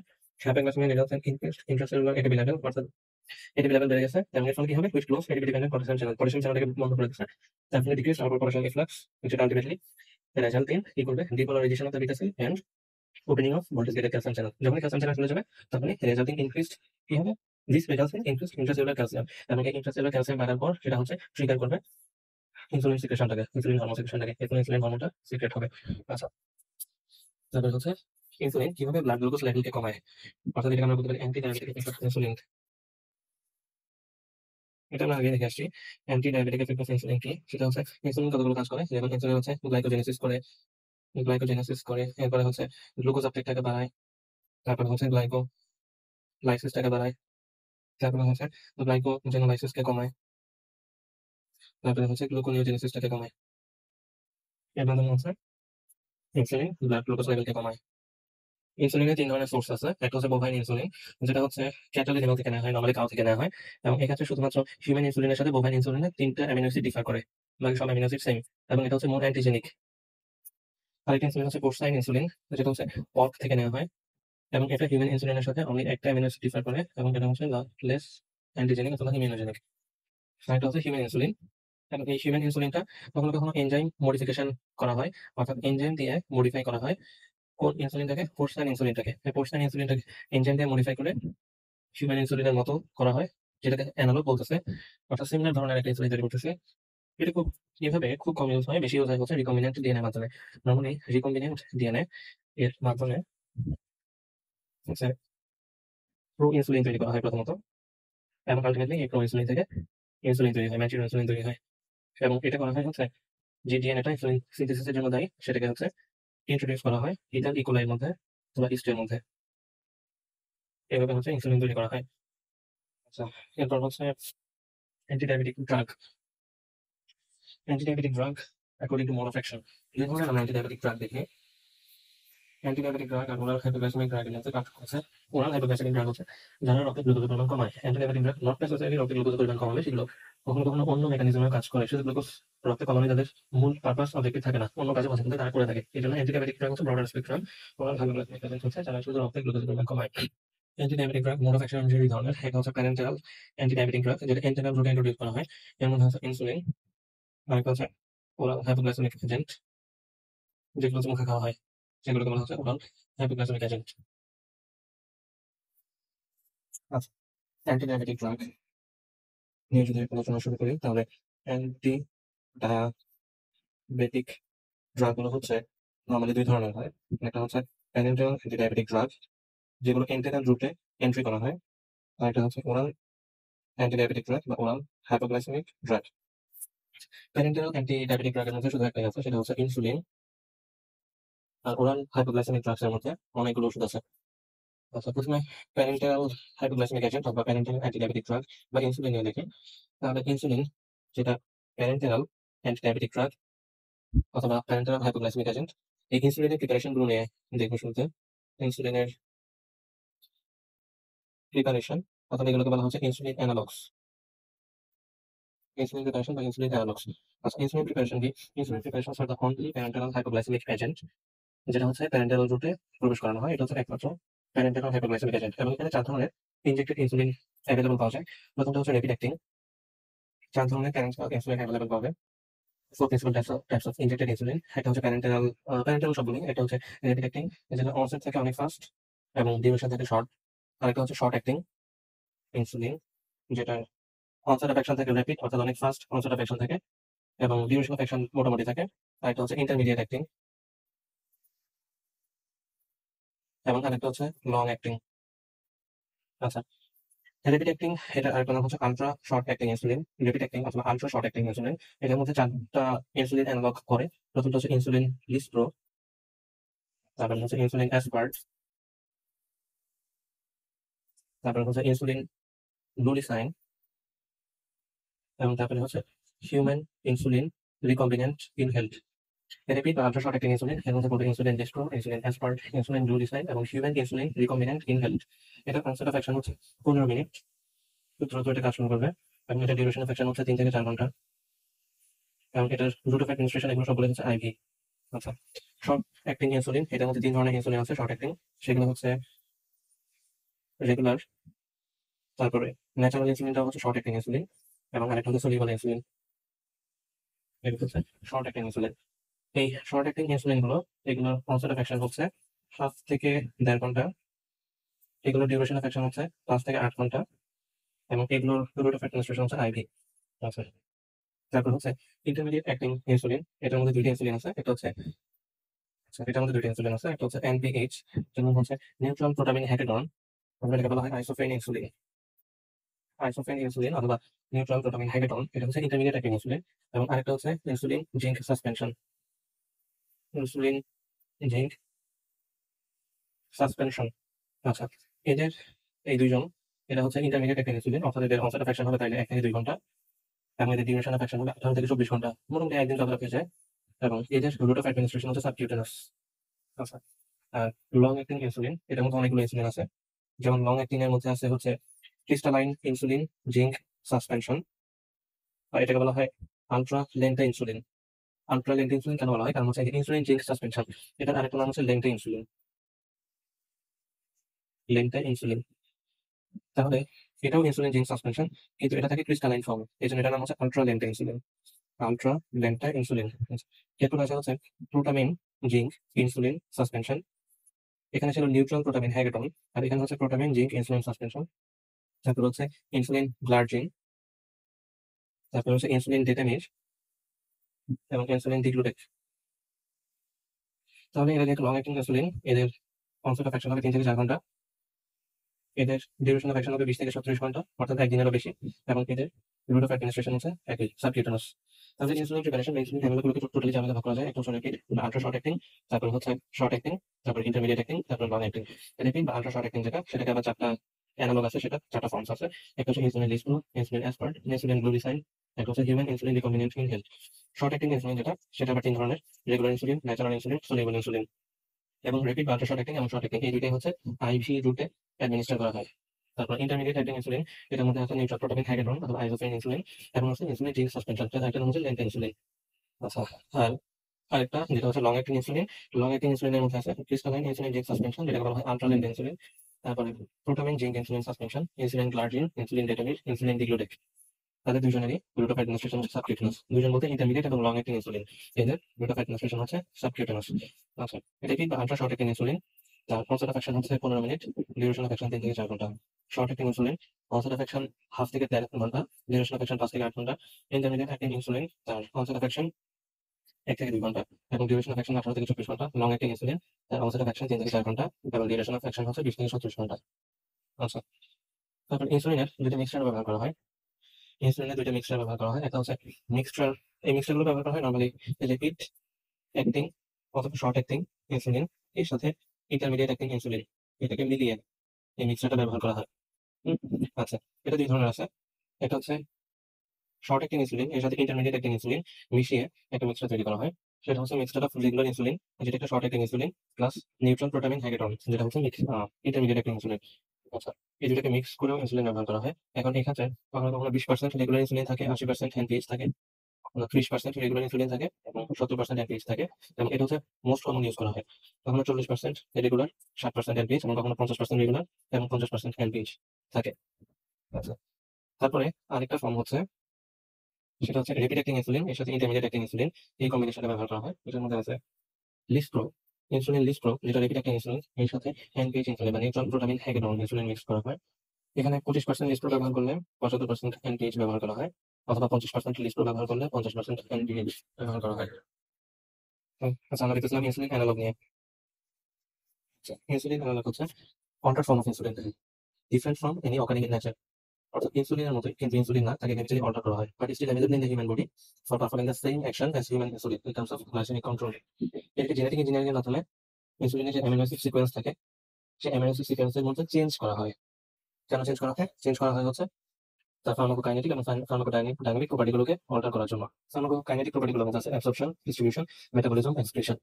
এগুলোকে চেঞ্জ করা হয় ইনসুলিন অ্যানালগ এর মাধ্যমে। এবং এর মাধ্যমে 2 ধরনের ইনসুলিন অ্যানালগ তৈরি করা হয়েছে। একটা হচ্ছে rapid acting injected insulin analog, আর একটা হচ্ছে long acting injected insulin analog. Rapid acting insulin যারা, তারা হচ্ছে more readily absorbed হয় from the injection site and therefore act faster than natural insulin, যেটা সাবকিউটেনিয়াসলি ইনজেক্ট করা হয়। Injected to supply the bolus level of insulin needed at meal time, অর্থাৎ খাবার পরে, যে প্রান্ডিয়াল ইনসুলিন যেটা বলতেছে, খাবার পরে গ্লুকোজ লেভেলটা রক্তে অনেক বেড়ে যায়, তখন যে ইনসুলিন সাপ্লাইটা লাগে, সেই বোলাস ইনসুলিন সাপ্লাইটা থেকে হচ্ছে রেপিড অ্যাক্টিং ইনসুলিন। আর লং অ্যাক্টিং ইনসুলিন অ্যানালগ যারা, এরা হচ্ছে released slowly over period of 3 থেকে 24 ঘন্টা, 8 থেকে 24 ঘন্টা। Intended to supply the basal level of insulin during the day and particularly at night time, যেটাকে বেসাল ইনসুলিন বলতেছে। দিন ব্যাপী এটা একটা ইনসুলিন সাপ্লাই দিবে, যেটা মিল টাইম ছাড়া। মিল টাইমের সময় সাপ্লাই দিবে র্যাপিড ইনসুলিনটা, লং ইনসুলিনটা সাপ্লাই দিবে সারাদিন রাত। ইনসুলিন ডেলিভারি সিস্টেম কেমন? ইনসুলিন ডেলিভার করা হয় 3টা ভাবে। একটা হচ্ছে ইনসুলিন সিরিঞ্জ এবং নিডল থাকে। ইনসুলিন সিরিঞ্জ এন্ড নিডল থাকে। এগুলো হচ্ছে ডিসপোজেবল প্লাস্টিক সিরিঞ্জ হয় with needle attached, R available in 1 ml থাকতে পারে এটা, অথবা 0.5 ml থাকতে পারে। অর্থাৎ 1 ml সিরিঞ্জ অথবা 0.5 ml সিরিঞ্জ অথবা 0.3 ml সিরিঞ্জ। 1 ml যে সিরিঞ্জ যত 100 ইউনিট ইনসুলিন থাকে, 0.5 ml সিরিঞ্জে 50 ইউনিট ইনসুলিন ধরবে, 0.3 ml সিরিঞ্জে 30 ইউনিট ইনসুলিন ধরবে। এর মধ্যে 0.3 ml বা 30 ইউনিটস সিরিঞ্জ হচ্ছে পপুলার, কারণ many patients with diabetes do not take more than 30 units of insulin in a single injection, except কিছু rare instance of extreme insulin resistance. যদি skin clean থাকে তাহলে অ্যালকোহল ইউজ করার দরকার হয় না। Protection of sight is recommended to avoid problems with absorption, কারণ লাইপোহাইপারট্রফি হতে পারে। লাইপোহাইপারট্রফি মানে হচ্ছে যেখানে ইনজেকশন দেওয়া হয়, অর্থাৎ সাইট অফ ইনজেকশন, সেটা নিচে হচ্ছে লিপিড জমা হয়, লিপিড জমা হয়ে একটা বাম্প তৈরি হয়, এটাকে বলা হচ্ছে লাইপোহাইপারট্রফি। কখনো কখনো লাইপোঅ্যাট্রফিও হয়, অর্থাৎ এটাকে লাইপোহাইপারট্রফি আর লাইপোঅ্যাট্রফি এই দুইটাকে একসাথে বলা হয় লাইপোডিস্ট্রফি। এই লাইপোডিস্ট্রফি প্রিভেন্ট করার জন্য একই সাইটে ইনজেকশন না দিয়ে ভিন্ন ভিন্ন সাইটে ইনজেকশন দেওয়া হয়। আচ্ছা, এটা গেল একটা। দ্বিতীয়টা হচ্ছে কিছু পোর্টেবল পেন ইনজেক্টর আছে, পোর্টেবল পেন ইনজেক্টর। এগুলো হচ্ছে কলমের মতো, এটা করা হয় two facilitate multiple subcutaneous injection of insulin, particularly যখন ইনটেনসিভ ইনসুলিন থেরাপি দিতে হয় তখন পোর্টেবল পেন ইনজেক্টর গুলো খুবই সুবিধা হিসেবে ব্যবহার করা যায়। This contain cartridges of insulin and replaceable needle. আর এটা হচ্ছে continuous insulin infusion device, continuous insulin infusion device. আচ্ছা, কন্টিনিউয়াস ইনসুলিন ইনফিউশন ডিভাইস, এটা আরেকটা নাম হচ্ছে ইনসুলিন পাম্প। এগুলো হচ্ছে user programmable pump that deliver individualized basal and bolus insulin. এগুলো নরমালি একটা মানুষের আচ্ছা একটা মানুষের বডিতে একটা প্রোগ্রামেবল একটা পাম্প বসানো হয়, যে পাম্পটা এটা প্রোগ্রামেবল থাকে। এই পাম্পটা সারাক্ষণ বডিতে ব্লাড গ্লুকোজ মনিটর করে, এবং এই ব্লাড গ্লুকোজ মনিটরিং এর সেলফ রেজাল্টের ভিত্তিতে সে হচ্ছে বডিতে ইনসুলিন সাপ্লাই করে, সেটা বেসাল ইনসুলিন হোক অথবা আফটার মিল পোস্ট প্রান্ডিয়াল ইনসুলিন হোক। এখানে আমরা ইউনিট অফ ইনসুলিন যদি দেখি, unit of insulin, 1 unit of insulin এটা হচ্ছে বায়োলজিক্যালি ইকুইভ্যালেন্ট হবে 45.5 মাইক্রোগ্রাম পিওর ক্রিস্টালাইন ইনসুলিনের সাথে। অর্থাৎ 1 ইউনিট অফ ইনসুলিন বলতে আমরা আসলে বোঝাই 45.5 মাইক্রোগ্রাম পিওর ক্রিস্টালাইন ইনসুলিন, অথবা এটাকে এক্স্যাক্টলি বলা যায় 1/22 মিলিগ্রাম। এটা হচ্ছে এক্স্যাক্টলি এতটুকু ইনসুলিন হয়। এই অ্যামাউন্টটা, এই ইনসুলিনের এই অ্যামাউন্টটা এটা হচ্ছে করেসপন্ড করবে to the amount of insulin required to reduce the concentration of blood glucose in a fasting rabbit. কতটুকু? 0.045%। একটা ফাস্টিং রেবিট 4 ঘন্টা সময়ের মধ্যে তার বডিতে 1 ইউনিট পরিমাণ ইনসুলিন পুশ করলে তার ব্লাডের মধ্যে যে গ্লুকোজ ছিল সেই গ্লুকোজটা 0.045% পরিমাণে হ্রাস পাবে। এটা হচ্ছে 1 ইউনিট ইনসুলিন। ইনসুলিনের স্ট্রেংথ যদি দেখি তাহলে স্ট্রেংথ ইনসুলিনের একটা ভায়ালের মধ্যে এখানে কম্বিনেশন থেকে ইনসুলিন হরমোন এবং একটা স্টেরাইল লিকুইড থাকে, এই লিকুইডটাকে বলা হয় ডিলিউয়েন্ট। The concentration of the insulin to the diluent determines its strength. আচ্ছা, এখানে একটা ইউ নাম্বার থাকে, এখানে ইউ 100 যদি হয়। আচ্ছা, ইউটা মূলত কি বোঝায়? ইউটা মূলত বোঝায় যে তার ইনসুলিনটার স্ট্রেংথ কত, এবং এই যে নাম্বারটা, এই নাম্বারটা রিফ্লেক্ট করে the number of active insulin unit in each ML of liquid. তাহলে ইউ 100 মানে হচ্ছে 100 ইউনিট পার মিলিলিটার, ইউ 40 মানে হচ্ছে 40 ইউনিট পার মিলিলিটার। এবং এগুলো জন্য একটা সিরিঞ্জ মেথড হয়েছে রেসপেক্টিভ ইনসুলিনের জন্য, mark B the correct measure for purpose. আচ্ছা, ডেইলি ইনসুলিন সিক্রেশন কতটুকু হয়? একটা নর্মাল মানুষ, থিন হেলদি মানুষ, তার ডেইলি ইনসুলিন প্রোডাকশন হয় হচ্ছে 18 থেকে 40 unit per day, or exactly বলে একদম 0.2 থেকে 0.5 unit per KG of body weight per day. এবং এর মধ্যে হাফ পরিমাণ হচ্ছে বেসাল স্টেটে সিক্রেট হয়, এবং বাকি হাফ হচ্ছে মিলের রেসপন্সে সিক্রেট হয়। তাহলে বেসাল সিক্রেশন কতটুকু? 0.5 থেকে 1 ইউনিট পার ঘন্টা বেসাল সিক্রেশন হয়, 0.5 থেকে 1 ইউনিট পার ঘন্টা। আর after oral glucose load, insulin secretion may increase up to 6 units per ghanta. In non-diabetic, obese, and insulin-resistant individual, insulin secretion may be increased fourfold or more. Insulin is secreted into the portal circulation, এবং এই portal circulation secrete হওয়ার পর about 50% is destroyed by the liver before reaching the systemic circulation. So daily insulin কতটুকু লাগে? একটা type 1 diabetes mellitus patient, the average dose of insulin is usually 0.6 to 0.7 unit per kg per day. আচ্ছা, এখানে আমরা দেখছিলাম 0.2 থেকে 0.5 unit per KG per day, এটুকু হচ্ছে ডেইলি ইনসুলিন প্রোডাকশন। তাহলে টাইপ 1 ডায়াবেটিস মেলিটাস তার বিটা সেল ডিস্ট্রাকশনের জন্য তার ব্লাডের মধ্যে ইনসুলিন আসতেছে না, সেক্ষেত্রে ইনসুলিনের পরিমাণটা 0.6 থেকে 0.7 ইউনিট পার কেজি পার ডেতে থাকবে, with range of 0.2 to 0.1 unit per KG per day, এরকম হতে পারে আর কি। নর্মালি 0.6 থেকে 0.7 পর্যন্তই হয়। আর ওবিস পেশেন্ট যারা, তাদের হচ্ছে জেনারেলি রিকোয়ার মোর, তাদের হচ্ছে কম হতে পারে 2 unit per KG per day because of resistance of peripheral tissue to insulin. ইনসুলিনের যে ডোজ সেটা দুই ধরনের হয়। একটা হচ্ছে স্প্লিট ডোজ, যে ইন্টারমিডিয়েট একটা ইনসুলিন গুলো আছে সেগুলো স্প্লিট ডোজে দেওয়া হয়। এই স্প্লিট ডোজের মধ্যে 2/3 অফ টোটাল ডেইলি ডোজ এটা হচ্ছে ব্রেকফাস্টের আগে দিতে হবে, এবং 1/3 অফ ডেইলি ডোজ এটা হচ্ছে ডিনারের আগে দিতে হবে। Morning dose is adjusted according to the afternoon glucose level, and evening dose is adjusted according to the fasting glucose level. Fasting বলতে ব্রেকফাস্টের আগে যে পরিমাণ গ্লুকোজ থাকতেছে সেটা থেকে হচ্ছে ডিনারের আগে আমি কতটুকু ইনসুলিন দেবো সেটা অ্যাডজাস্ট করা হতে পারে। আরেকটা আছে multiple daily injection therapy, MDI therapy. এখানে হচ্ছে লং অ্যাক্টিং আর ইন্টারমিডিয়েট অ্যাক্টিং ইনসুলিনগুলোকে মাল্টিপল বোলাস অফ রেপিড ও শর্ট অ্যাক্টিং ইনসুলিনের মাধ্যমে দেওয়া হয়। আচ্ছা, এখানে ডোজ হচ্ছে 0.5 unit per KG per day. এটা সাবকিউটেনিয়াসলি 3টা ডিভাইডেড ডোজে দেওয়া হয়। একটা হচ্ছে জাস্ট বিফোর মিল, 3টে দেওয়া হয়। একটা হচ্ছে বিফোর ব্রেকফাস্ট, আরেকটা হচ্ছে বিফোর লাঞ্চ, আরেকটা হচ্ছে বিফোর ডিনার। এভাবে হচ্ছে মাল্টিপল ডেইলি ইনজেকশন থেরাপির মাধ্যমে দেওয়া হয় লং অ্যাক্টিং বা intermediate acting insulin with multiple boluses of rapid acting আর শর্ট অ্যাক্টিং ইনসুলিন। মানে এখানে লং অ্যাক্টিং অথবা ইন্টারমিডিয়েট অ্যাক্টিং ইনসুলিন থাকবে, এর সাথে রেপিড অ্যাক্টিং অথবা শর্ট অ্যাক্টিং ইনসুলিন এর হচ্ছে বোলাস থাকবে, মানে অনেক বেশি পরিমাণে থাকবে আর কি।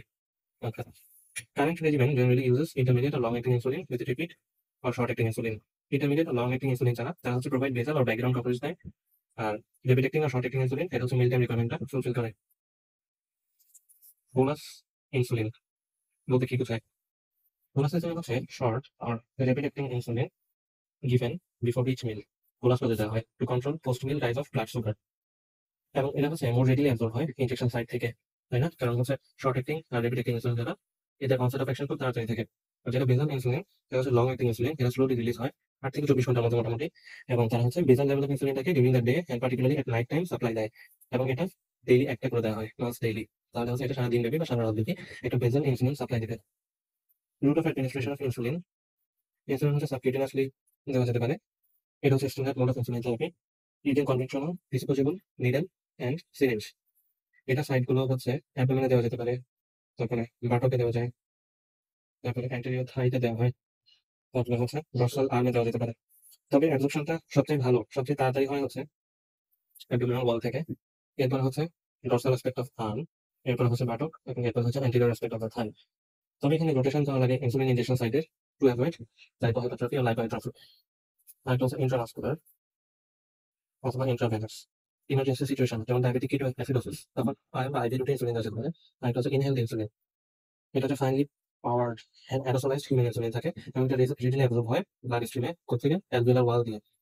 এটা র্যাপিড অফসেট থাকে এবং 30 মিনিটের মধ্যে মোটামুটি পিক ইনসুলিন লেভেল পাওয়া যায়, এবং মোটামুটি 2 থেকে 2.5 ঘন্টার মধ্যে পিক এফেক্ট পাওয়া যায়। ডিউরেশন অফ অ্যাকশন 7 থেকে 8 ঘন্টা থাকে। আচ্ছা, ইনসুলিনের ইন্ডিকেশন কি কি? ইনসুলিনের ইন্ডিকেশন গুলো হচ্ছে, আচ্ছা, প্রথমেই তো টাইপ 1 ডায়াবেটিস মেলিটাস থাকে, যেটাকে বলছে ইনসুলিন ডিপেন্ডেন্ট ডায়াবেটিস মেলিটাস। তারপরে হচ্ছে আনকন্ট্রোলড টাইপ 2 ডায়াবেটিস মেলিটাস বা নন ইনসুলিন ডিপেন্ডেন্ট ডায়াবেটিস মেলিটাস, যেটা আনকন্ট্রোলড। তারপর হচ্ছে অল ডায়াবেটিক কমপ্লিকেশন গুলো, অল ডায়াবেটিক কমপ্লিকেশনস। এর মধ্যে আছে diabetic ketoacidosis, diabetic nephropathy, diabetic neuropathy, diabetic retinopathy, তারপরে হচ্ছে হাইপারগ্লাইসেমিক হাইপার অসমোলার স্টেট। তারপরে হচ্ছে ইনসুলিন ডায়াবেটিস মেলিটাস ইন প্রেগন্যান্সিতেও দেওয়া হয়, কারণ ইনসুলিন ইজ নট টেরাটোজেনিক, কিন্তু ওরাল হাইপোগ্লাইসেমিক এজেন্ট গুলো হচ্ছে টেরাটোজেনিক, এক্সেপ্ট এক দুইটা বাদে। কিছু এক দুইটা ওষুধ আছে যারা হচ্ছে টেরাটোজেনিক না, সেগুলো বাদে নাকি ওরাল হাইপোগ্লাইসেমিক এজেন্ট বাকি সবগুলোই হচ্ছে টেরাটোজেনিক, কিন্তু ইনসুলিন টেরাটোজেনিক না। পান অপারেটিভ এবং পোস্ট অপারেটিভ ডায়াবেটিক পেশেন্টকে তখন হচ্ছে ইনসুলিন দেওয়া হয়। তারপরে যদি ডায়াবেটিসের সাথে সিভিয়ার ইনফেকশন থাকে তখন দেওয়া হয়। তারপর হচ্ছে diabetic patient after road traffic accident তখন ইনসুলিন দেওয়া হয়, এবং হাইপার ক্যালিমিয়ার ক্ষেত্রে ইনসুলিন দেওয়া হয়। হাইপার ক্যালিমিয়া কেন? কারণ হচ্ছে ইনসুলিন ইনক্রিজ করবে পটাশিয়াম ইনফ্লাক্সকে, এবং পটাশিয়াম ইনফ্লাক্সকে ইনক্রিজ করলে প্লাজমা পটাশিয়াম লেভেল কমে যাবে, এটা ইনক্রিজ করবে প্লাজমা পটাশিয়াম লেভেল, তাই না? এটা হচ্ছে ইনসুলিনের জেনারেল এফেক্টের মধ্যে ছিল। ইনসুলিন যে কাজগুলোর মধ্যে জেনারেল এফেক্ট ছিল ইনসুলিন পটাশিয়াম আপটেকটাকে বাড়ায়। তাহলে ইনসুলিন পটাশিয়াম আপটেক যদি সেলের মধ্যে বাড়ায়, তাহলে প্লাজমার মধ্যে পটাশিয়াম ছিল, এই পটাশিয়াম গুলো সেলে ঢুকে গেলে প্লাজমা পটাশিয়াম লেভেল কমে যাবে, এবং এই জন্য হাইপার ক্যালিমিয়ার জন্য ইনসুলিন ইউজ করা যেতে পারে। ইনসুলিনের অ্যাডভার্স এফেক্ট কি কি বা কমপ্লিকেশন কি কি? সবচেয়ে কমন অ্যাডভার্স এফেক্ট হচ্ছে হাইপোগ্লাইসেমিয়া হয় ইনসুলিনের জন্য, সবচেয়ে কমন হচ্ছে হাইপোগ্লাইসেমিয়া হতে পারে। তাছাড়া ইনসুলিন হাইপার সেন্সিটিভিটি ডেভেলপ করতে পারে, তারপরে ইনসুলিন রেসিস্টেন্স ডেভেলপ করতে পারে। তারপর হচ্ছে একই সাইডে বারবার ইনজেকশন দিলে লাইপোডিস্ট্রফি হতে পারে, ইনসুলিন এডেমা হতে পারে, তাছাড়া ইনসুলিন দেওয়া হয় হাইপোগ্লাইসেমিয়া প্রিভেন্ট করার জন্য। বেশি বেশি খেতে চাইলে তখন হচ্ছে ওবেসিটি ডেভেলপ করতে পারে, এবং যেহেতু সেলের মধ্যে পটাশিয়াম ঢুকে যাচ্ছে ফলে হাইপোক্যালেমিয়া ডেভেলপ করতে পারে, এবং চুল পড়ে যাওয়া বা অ্যালোপেসিয়া হতে পারে। অ্যালোপেসিয়া মানে হচ্ছে মাথা বাল্কনেস ডেভেলপ করা বা চুল পড়ে যাওয়া, এবং ইন রিয়াল কেসে ক্যান্সার রিস্ক বাড়তে পারে, ইনক্রিজড ক্যান্সার রিস্ক। এখন ইনসুলিন ইনডিউসড হাইপোগ্লাইসেমিয়া যদি হয় বা হাইপোগ্লাইসেমিয়া যদি হয়, সেটা কিভাবে হয়? সেটা হচ্ছে নর্মালি হাইপোগ্লাইসেমিয়া বা হাইপোগ্লাইসেমিক রিয়াকশন, এটা হচ্ছে খুবই কমন কমপ্লিকেশন ইনসুলিন থেরাপির। এটা হতে পারে ডিলে ইনটেকিং মিল, তারপরে হতে পারে ইনঅ্যাডিকুয়েট কার্বোহাইড্রেট যদি কনজিউম করা হয়, তারপরে হতে পারে আনইউজুয়াল ফিজিক্যাল এক্সারশন, যেটা নর্মাল না। খুব বেশি যদি ফিজিক্যাল কাজকর্ম এক্সারশন করা হয় তখন হচ্ছে ইনসুলিন সেন্সিটিভিটি বেড়ে যায়, এবং এর ফলে সেলের মধ্যে গ্লুকোজ ঢুকে এবং হচ্ছে ব্লাডে গ্লুকোজ কমে যেতে পারে। আরেকটা হচ্ছে ইনসুলিন যদি খুব লার্জ পরিমাণে নেওয়া হয়, যেটা রিসেন্টলি এত লার্জ পরিমাণে নেওয়ার দরকার নাই, কিন্তু খুব লার্জ পরিমাণে নিয়ে নিলে হচ্ছে হাইপোগ্লাইসেমিয়া ডেভেলপ করতে পারে। ক্লিনিক্যাল ফিচার গুলো হয় হাইপোগ্লাইসেমিয়া, সেটা হচ্ছে যদি র্যাপিড ডেভেলপমেন্ট অফ হাইপোগ্লাইসেমিয়া হয়, যার ইনটেক্ট হাইপোগ্লাইসেমিক অ্যাওয়ারনেস আছে, তাহলে তার কাছে কিছু সাইন দেখা যাবে। Autonomic hyper activity. Autonomic hyper activity বলতে সিম্প্যাথেটিক সিস্টেমের হাইপার অ্যাক্টিভিটি এবং প্যারাসিম্প্যাথেটিক সিস্টেমের হাইপার অ্যাক্টিভিটিকে বোঝায়। তাহলে সিম্প্যাথেটিক হাইপার অ্যাক্টিভিটি হবে, এর মধ্যে আছে সিম্প্যাথেটিক হাইপার অ্যাক্টিভিটি কি হয়, যেমন ট্যাকিকার্ডিয়া, পালপিটেশনস হতে পারে, সিরিয়াস ব্লিডিং হবে, কিংবা ট্রেমুলোসনেস হবে। আর প্যারাসিম্প্যাথেটিক হাইপার অ্যাক্টিভিটি এর মধ্যে হচ্ছে নশা হবে, হাঙ্গার হবে, এছাড়া সাডেন আনকনশাসনেস হয়ে যেতে পারে। যদি গ্লুকোজ লেভেল অনেক কমে যায় তাহলে আনকনশাসনেস ডেভেলপ করতে পারে, এবং যদি আনট্রিটেড থাকে তাহলে কনভালশন এবং কোমা ডেভেলপ করবে, এবং আলটিমেটলি ডেথ হতে পারে। হাইপোগ্লাইসেমিয়া ট্রিটমেন্ট কি? All the manifestations of hypoglycaemia আর রিলিভড বাই গ্লুকোজ অ্যাডমিনিস্ট্রেশন। এখন এটা দুইভাবে অ্যাডমিনিস্ট্রেট করা যায়। দুইটা বলতে দুইটা ওয়েতে। একটা হচ্ছে যদি মাইল্ড হাইপোগ্লাইসেমিয়া থাকে in a patient who is conscious, এবং যে পেশেন্ট হচ্ছে এবল টু সোয়ালো, যে পেশেন্ট সোয়ালো করতে পারবে, তাহলে হচ্ছে সিম্পল সুগার দিতে হবে অথবা গ্লুকোজ দিতে হবে ইন লিকুইড ফর্মে, অথবা চাইলে ডেক্সট্রোজ ট্যাবলেট দেওয়া যায়, ডেক্সট্রোজ ট্যাবলেট দেওয়া যায়, বা গ্লুকোজ জেল দেওয়া যায়, অথবা হানি দেওয়া যায়, বা সুইট দেওয়া যায়। তবে যেকোনো সুগার কন্টেনিং বেভারেজ আর ফুড সেগুলো দেওয়া যেতে পারে। এটা যদি মাইল্ড হাইপোগ্লাইসেমিক স্টেট থাকে এবং পেশেন্ট যদি কনশাস থাকে, কনশাস বলতে পেশেন্ট হচ্ছে সোয়ালো করতে পারবে এবং পেশেন্ট এই সাইন সিম্পটম গুলো বুঝতে পারতেছে, sympathetic hyper activity, parasympathetic hyper অ্যাক্টিভিটির এই সাইন সিম্পটম গুলো বুঝতে পারতেছে। আচ্ছা, আমাদের সেকেন্ড ওয়েটা হচ্ছে যদি পেশেন্ট আনকনশাস হয়ে যায়, তাহলে যদি পেশেন্ট আনকনশাস হয়, আনকনশাস হলে তাহলে হচ্ছে ট্রিটমেন্ট অফ চয়েস হচ্ছে গ্লুকাগন ইনজেকশন দেওয়া হয়। গ্লুকাগন ইনজেকশন হচ্ছে 1 মিলিগ্রাম সাবকিউটেনিয়াসলি দেওয়া হয়, অথবা ইন্ট্রামাসকুলারলি দিলে সেটা হবে ইন্ট্রামাসকুলারলি দেওয়া যায় 1 মিলিগ্রাম গ্লুকাগন। আর একটা হচ্ছে ইন্ট্রানেজাল যদি দেয় তখন হচ্ছে 3 মিলিগ্রাম দিতে হবে, এবং দিলে মোটামুটি 15 মিনিটের মধ্যে হচ্ছে কনশাসনেস ব্যাক করে। আর আরেকটা হচ্ছে 20 থেকে 50 মিলিলিটার 50% গ্লুকোজ সলিউশন, অর্থাৎ 100 মিলিলিটার পানিতে 50 মিলিলিটার গ্লুকোজ, এরকম করে হচ্ছে আইভি ইনফিউশন দেওয়া যায়, যেটা হচ্ছে 2 থেকে 3 মিনিটের মধ্যে কনশাসনেস রেস্টোর করতে পারে। আচ্ছা, তারপর হচ্ছে ইনসুলিন, এর মধ্যে আমরা দেখছিলাম যে লং অ্যাক্টিং ইনসুলিন আছে, ইনসুলিন গ্লার্জিন। ইনসুলিন গ্লার্জিন নিয়ে একটু দেখি। ইনসুলিন গ্লার্জিন হচ্ছে একটা সলিউবল, এবং এটা যেহেতু লং অ্যাক্টিং এই জন্য এটাকে বলা হচ্ছে পিকলেস। পিকলেস মানে হচ্ছে having a broad plasma concentration plateau, long acting insulin analogue. Having a broad plasma concentration plateau, অর্থাৎ হুট করে ইনসুলিনের পরিমাণ কমে যায় না, ইনসুলিন গ্লার্জিনের পরিমাণ কমে যায় না, ব্লাডের মধ্যে সেটা দীর্ঘ সময় ধরে থাকে। ইনসুলিন গ্লার্জিন এটার মধ্যে দুইটা অ্যাডিশনাল আর্জিনিন রেসিডিউ থাকে, ইনসুলিনের পাশাপাশি দুইটা অ্যাডিশনাল আর্জিনিন রেসিডিউ থাকে। এটা carboxy terminus of P chain. আর হচ্ছে গ্লাইসিন যেটা, সেটা রিপ্লেস করে অ্যাসপারাজিন এট অ্যামিনো অ্যাসিড 21 পজিশনে যে অ্যাসপারাজিন থাকে সেটা গ্লাইসিন দিয়ে রিপ্লেসড হয়, এবং বি চেইনের টার্মিনাসে দুইটা অ্যাডিশনাল আর্জিনিন অ্যামিনো অ্যাসিড যুক্ত হয়। আচ্ছা, the analog is soluble in the acidic solution। এই ইনসুলিন গ্লার্জিনটা অ্যাসিডিক সলিউশনে সলিউবল হয়, কিন্তু এটা যখন বডি নিউট্রাল বডি পিএইচে আসে, অর্থাৎ 7.35 থেকে 7.45 এর মতো, খুব বেশি নিউট্রাল না, মোটামুটি অ্যালকালাইন, তখন হচ্ছে এটা সাবকিউটেনিয়াস ইনজেকশনের পর যখন এটা বডির মোর নিউট্রাল পিএইচের কাছাকাছি আসে, মানে কাছাকাছি, তখন সেটা প্রেসিপিটেট করে,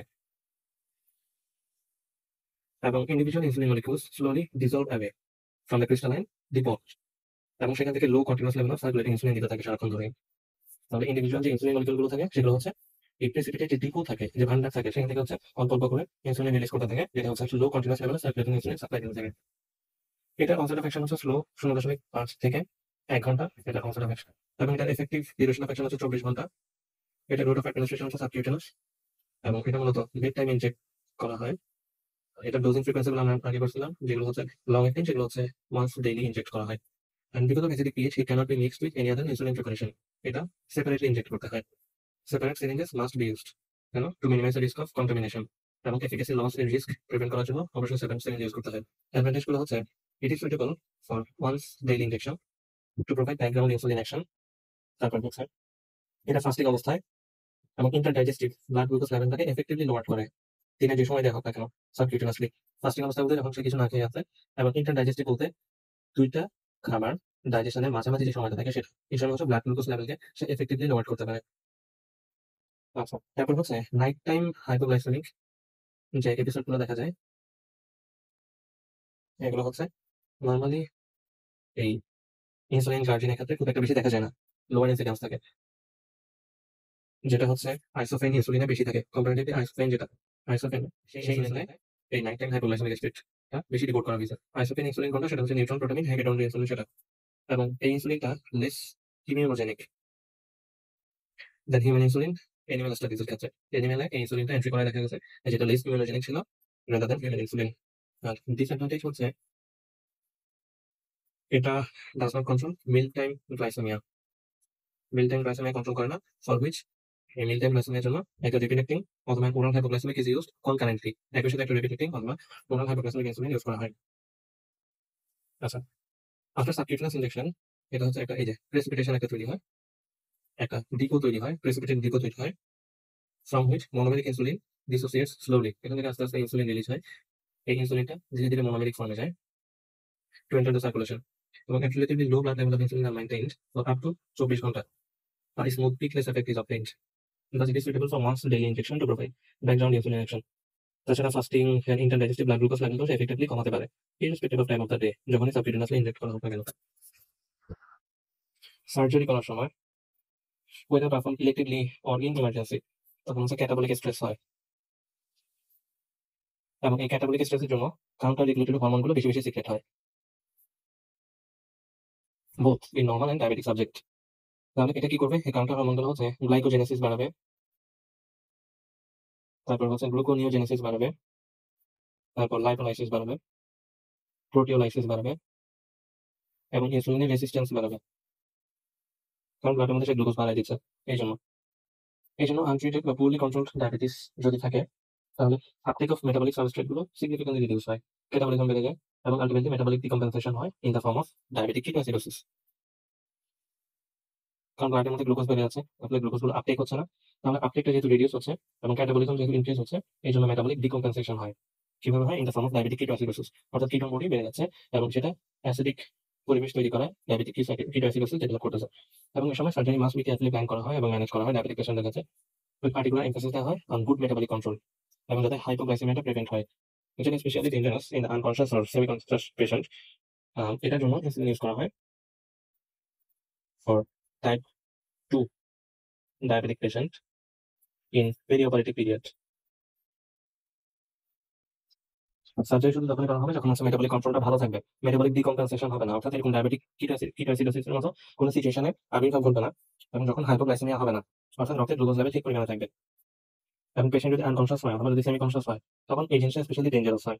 এবং এই জন্য হচ্ছে সার্জারির সময় টাইপ 2 ডায়াবেটিক পেশেন্ট যাদের হচ্ছে ইনসুলিন রেসিস্ট্যান্স ডেভেলপ করে, তাদের ক্ষেত্রে যেহেতু ক্যাটাবলিক স্ট্রেস বেড়ে গেছে এবং হরমোনগুলো কাউন্টার রেগুলেটরি হরমোনগুলো ইনসুলিন রেসিস্ট্যান্স থেকে আরো বাড়িয়ে দিচ্ছে, এবং সেই টাইপ 2 ডায়াবেটিক পেশেন্ট এবং সে সেমি কনশাস অথবা আনকনশাস, এই জন্য হচ্ছে ইনসুলিন ইউজ করা হয় পেরি অপারেটিভ পিরিয়ডে, যাতে হচ্ছে ইনসুলিন রেসিস্ট্যান্সটাকে লোয়ার করা যায়, এবং এই যে হরমোনগুলো ব্লাড গ্লুকোজ লেভেলকে অনেক বাড়াই দিচ্ছে সেটাকে মেনটেন করা যায়। এই জন্য সার্জারির সময় টাইপ 2 ডায়াবেটিক পেশেন্টের ক্ষেত্রে ইনসুলিন ইউজ করা হয়।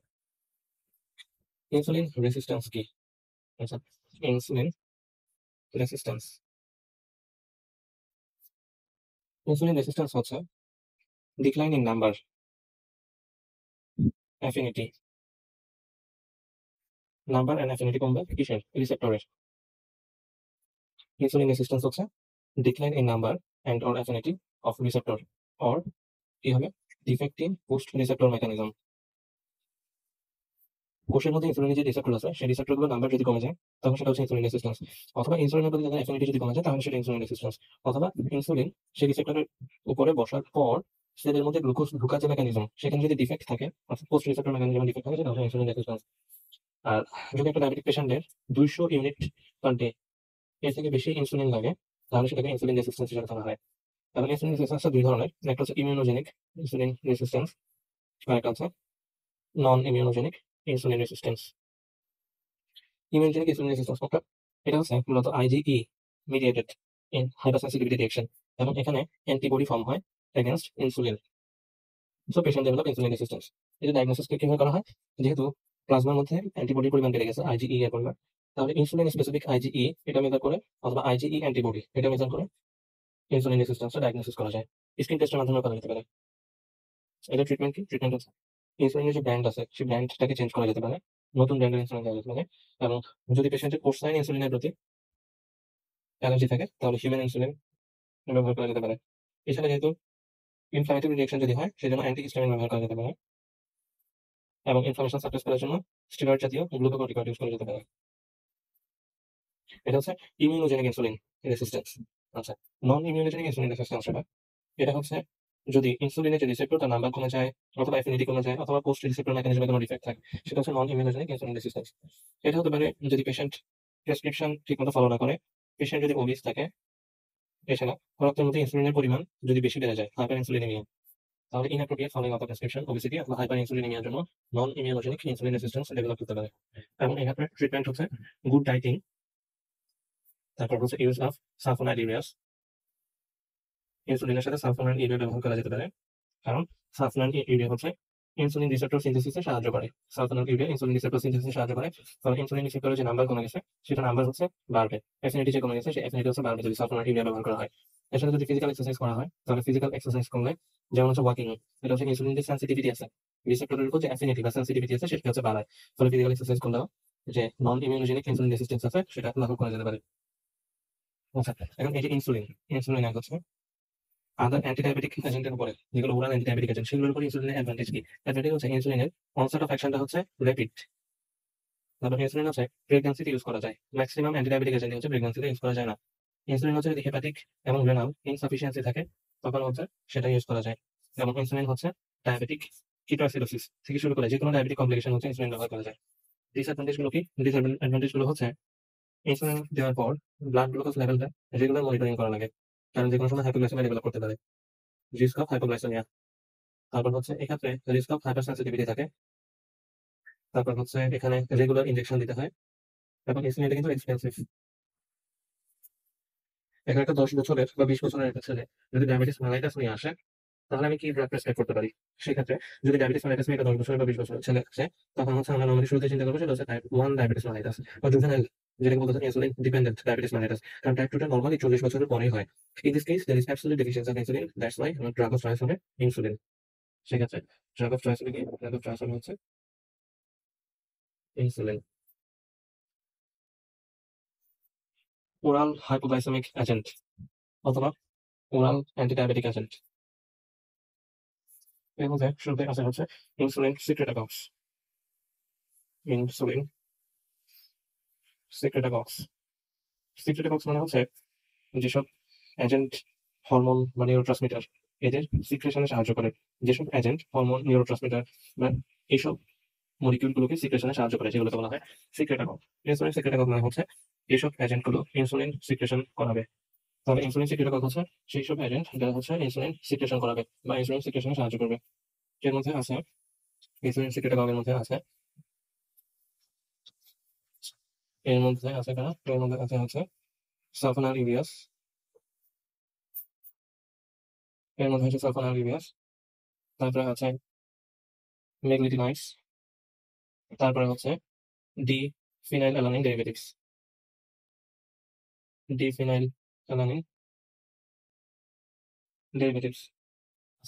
এদের তিনজনেরই মেকানিজম অফ অ্যাকশন সেম। সেটা যদি সালফোনাইল ইউরিয়া দিয়ে আমি বলি, তাহলে সালফোনাইল ইউরিয়া সেটা কি করবে? সেটা হচ্ছে আচ্ছা, সেটা হচ্ছে ইনসুলিন রিলিজ করবে প্যানক্রিয়াটিক বিটা সেল থেকে। সেই ইনসুলিন রিলিজের পরিমাণটাকে সে বাড়িয়ে দিবে। যেমন এটা যদি হয় সেই প্যানক্রিয়াসের আইলেটস অফ ল্যাঙ্গারহ্যান্সের মধ্যে অবস্থিত বিটা সেল, এবং এই বিটা সেলের মধ্যে, এই বিটা সেলের মধ্যে চ্যানেল থাকে কিছু। এখানে থাকে একটা পটাশিয়াম চ্যানেল, এখানে থাকে ক্যালসিয়াম চ্যানেল, এবং এখানে থাকে গ্লুট 2 ট্রান্সপোর্টার। নরমালি যখন গ্লুকোজ এই গ্লুট 2 ট্রান্সপোর্টার দিয়ে ভিতরে ঢুকে, তখন গ্লুকোজ মেটাবলিজম হয় এটিপি হয়, এবং এটিপিটা এই পটাশিয়াম চ্যানেলকে বন্ধ করে দেয়। তাহলে কি হলো?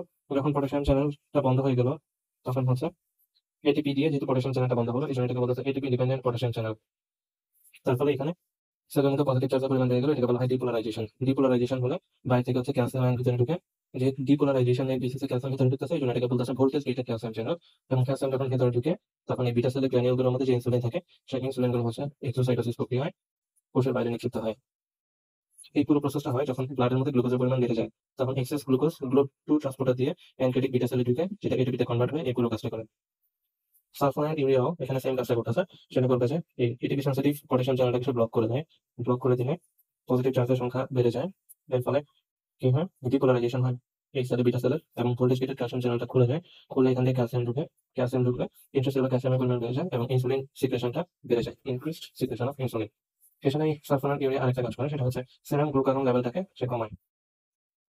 কারণ সে ইনসুলিন রিলিজটা বাড়াচ্ছে এবং সোমাটোস্টেটিন রিলিজ করতে বাড়ায়। যেহেতু ইনসুলিন এবং সোমাটোস্টেটিন রিলিজটা বাড়াচ্ছে, এই জন্য হচ্ছে সে প্যাসিভলি ইনডিরেক্ট ইনহিবিশন করে, ইনডিরেক্ট ইনহিবিশন করে, ইনডিরেক্ট ইনহিবিশন করে গ্লুকাগনের উপর, মানে রক্তে গ্লুকোজের পরিমাণও কমে যায়। সালফোনাইল ইউরিয়া, ম্যাগনেটিনাইটস এবং ডিফিনাইল অ্যালানিন ডেরিভেটিভস, এই তিনজনের মেকানিজম অফ অ্যাকশন এটাই সেম। আচ্ছা, এখন এই যে সালফোনাইল ইউরিয়া, এই সালফোনাইল ইউরিয়া হচ্ছে দুইটা জেনারেশন আছে। একটা হচ্ছে ফার্স্ট জেনারেশন, এগুলোকে নর্মালি ইউজ করা হয় না। এর মধ্যে যে ড্রাগগুলো পড়ে সেগুলো হচ্ছে টোলবিউটামাইড, তারপর হচ্ছে ক্লোপ্রোপ্যামাইড, তারপরে টোলাজামাইড। আর সেকেন্ড জেনারেশন যেটা, এগুলোকে নর্মালি ইউজ করা হয়। এর মধ্যে আছে গ্লিবেনপ্লামাইড, এটা ইউএসএ তে এই নামে প্রচলিত, কিন্তু ইউএসএ বাইরে এটার নাম হচ্ছে গ্লাইবিউরাইড।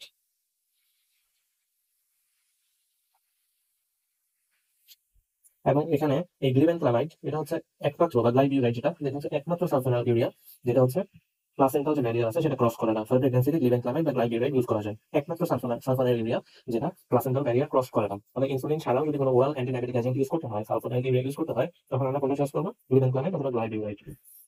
এছাড়া এরপরে আছে যেটা, সেটা হচ্ছে, আচ্ছা, এরপরে যেটা সেটা হচ্ছে গ্লিপিজাইড,